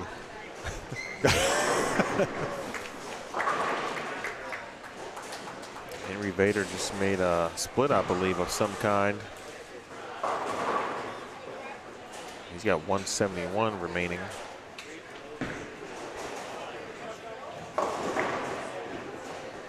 Oh, Jocelyn and Van Allen.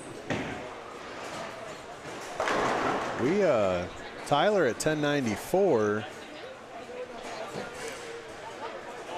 Might sneak in now. I think he's gonna. I think he's gonna be in. It was more a matter of, is there a chance that he could lead, and No.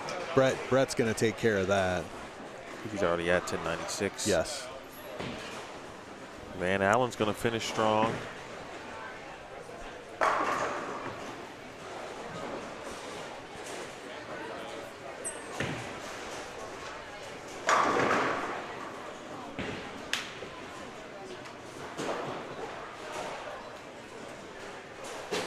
I put her, what, in the 870s? That's going to be a good number.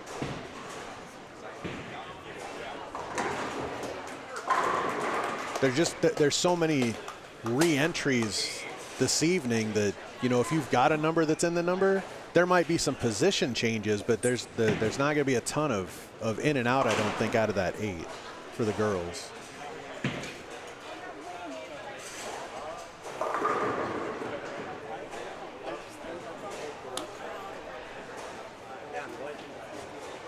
I'm just going to stand back here.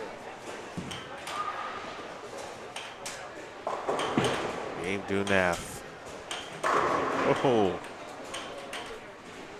All right, Gabe. Trying to get himself into the 250s. He can do that with one more strike.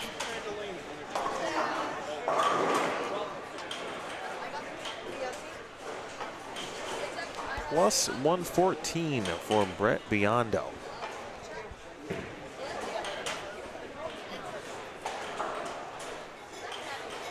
Oof, I said fourth might be minus 30 in the boys event. Was 100 pins off, 125 pins. I would say it might be 60. Because I don't know Evenson. That's one I'm missing. Those scores went away too quick, and I don't have Tatum. But Tatum's already in, so that's kind of a doesn't matter, really. Now, Drew down there was still in a situation that he could have improved potentially. Yeah, he was a little ways back. He was he was 70 off the number, and now unfortunately with that shot there, first ball of the 10th, he was going to have a lot of ground to make up. But again, total score, that was going to be a big deal. You know, that's where, you know, kind of understanding the situation a little bit. Kiski, Messenger. I think Mom's here. Yeah.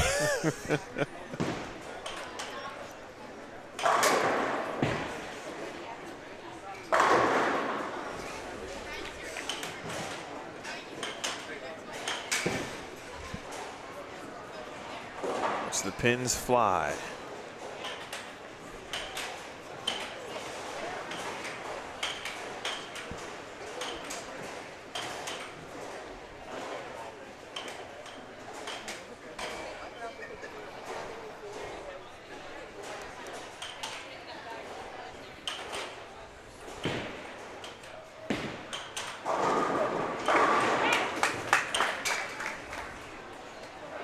That's soft. That gets him over 1,100 now with good count. Strike for 1103.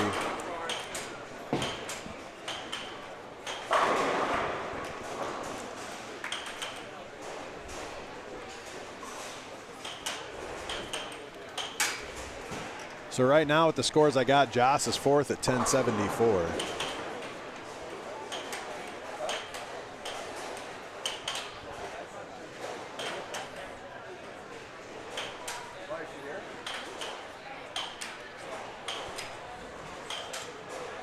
that got close. Yeah, so Vader's out. He's shut out. He's not going to be in the top 4.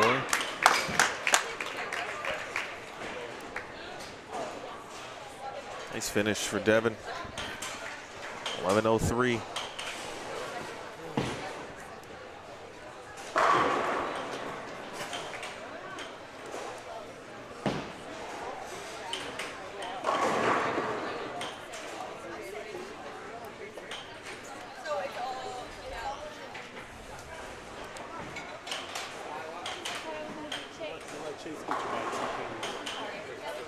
I don't know if I recall mentioning Devin's name as him being able to, schedule to bowl.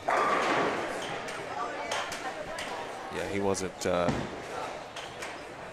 the list to bowl at 6:30. Okay. But if he was, I would encourage him to go make an announcement. The one who wants this spot. Just need the entry fee. We call it even because I'm not bowling. Yeah, I would probably go grab myself a little bit of dinner, maybe relax a little bit. If you end the day on a 7-bagger, dinner's going to taste pretty good. He's going to be here at 8 a.m. Central Time. Yes. With 31 other boys and 12 girls starting the finals in the morning. Nice finish there, Bradley. You start at 8 o'clock in the morning? Yeah. Okay.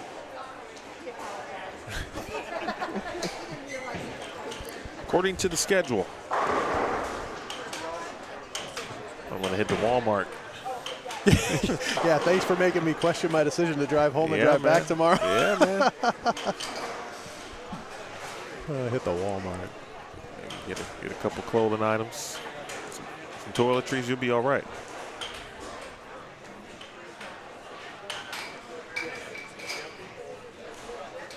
Obviously, my wife isn't watching because I haven't got a text about that yet.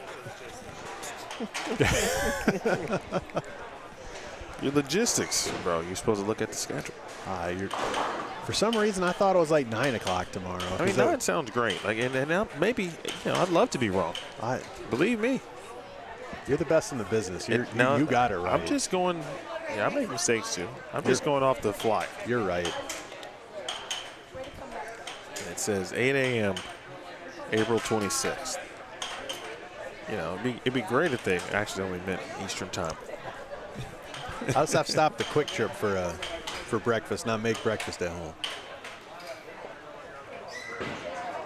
Or I should say mountain time in this case.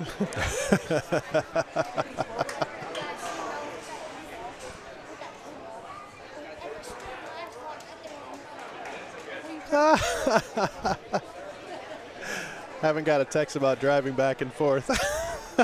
Shauna is watching. That's fantastic. That is funny. Don't worry, Shauna, I'm coming home. I'm coming home. Yeah. Well, folks, it does look like, yep, the lane machine is moving and grooving down on the low end of the building. So with that said, we'll we saw a lot of things, Mr. McConaughey. What stood out to you as we get moving and grooving off the air and get ourselves prepared for the quick turnaround of the next squad here? We knew the talent level was going to come up. I mean, just from the resume of the players that were coming in. Nothing against the players that had already competed. We just the resumes spoke for themselves. Scoring pace actually proved that too.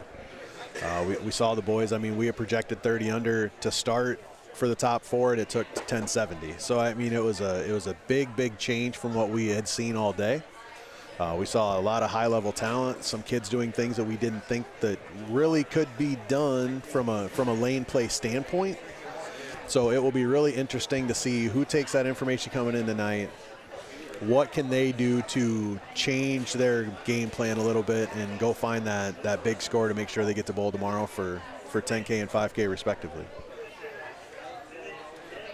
And with that said, we will step aside and get ready for the 6:30 p.m. Central squad, which I didn't hear any announcements, so I'm going to assume that that is going to be on schedule as printed. Big thank you to all of our tournament sponsors: Perry Novak Electric, Ziegler Caterpillar, BRP Incorporated. Shout out to the Bruning family at the Construction Kroll and Construction Build Momentum. Thanks to everyone here, tournament staff, and certainly led by Brandon Steen, who's running this wonderful event on behalf of Vern and Russ here, of one of the great staffers, of course, along with Quentin Bolin here at Kingpin Entertainment Center. Shout out to our guy Chad as well for his hard work. And again, all of the staff at Kingpin, Cindy, Aaron, everybody in between, fantastic job. Great bowling here, squad 3. We're moving to squad 4. Fourth and final qualifying squad, fourth and final opportunity to get into the finals. 32 boys will advance, 12 girls will advance to tomorrow. We'll see who's going to close the book, if you will, and earn the final spots here in just a few short minutes. With that said, appreciate you tuning in. For Matthew McConaughey, my name is Emil Williams Jr. We will see you in just a few. Head over to Squad 4. In fact, I'm going to be so nice right now, I'm going to give you the link to Squad 4. Drop it in the chat for you. If you need to, go ahead and click that link, have it open in a tab, and you're ready to go. All right, there you have it. For Matthew, I'm Emil. We will see you in a little bit. This has been a presentation of Squad 3 here at the Iowa Youth High Roller Scholarship Tournament. You watched it live and only on Bowl Stream TV.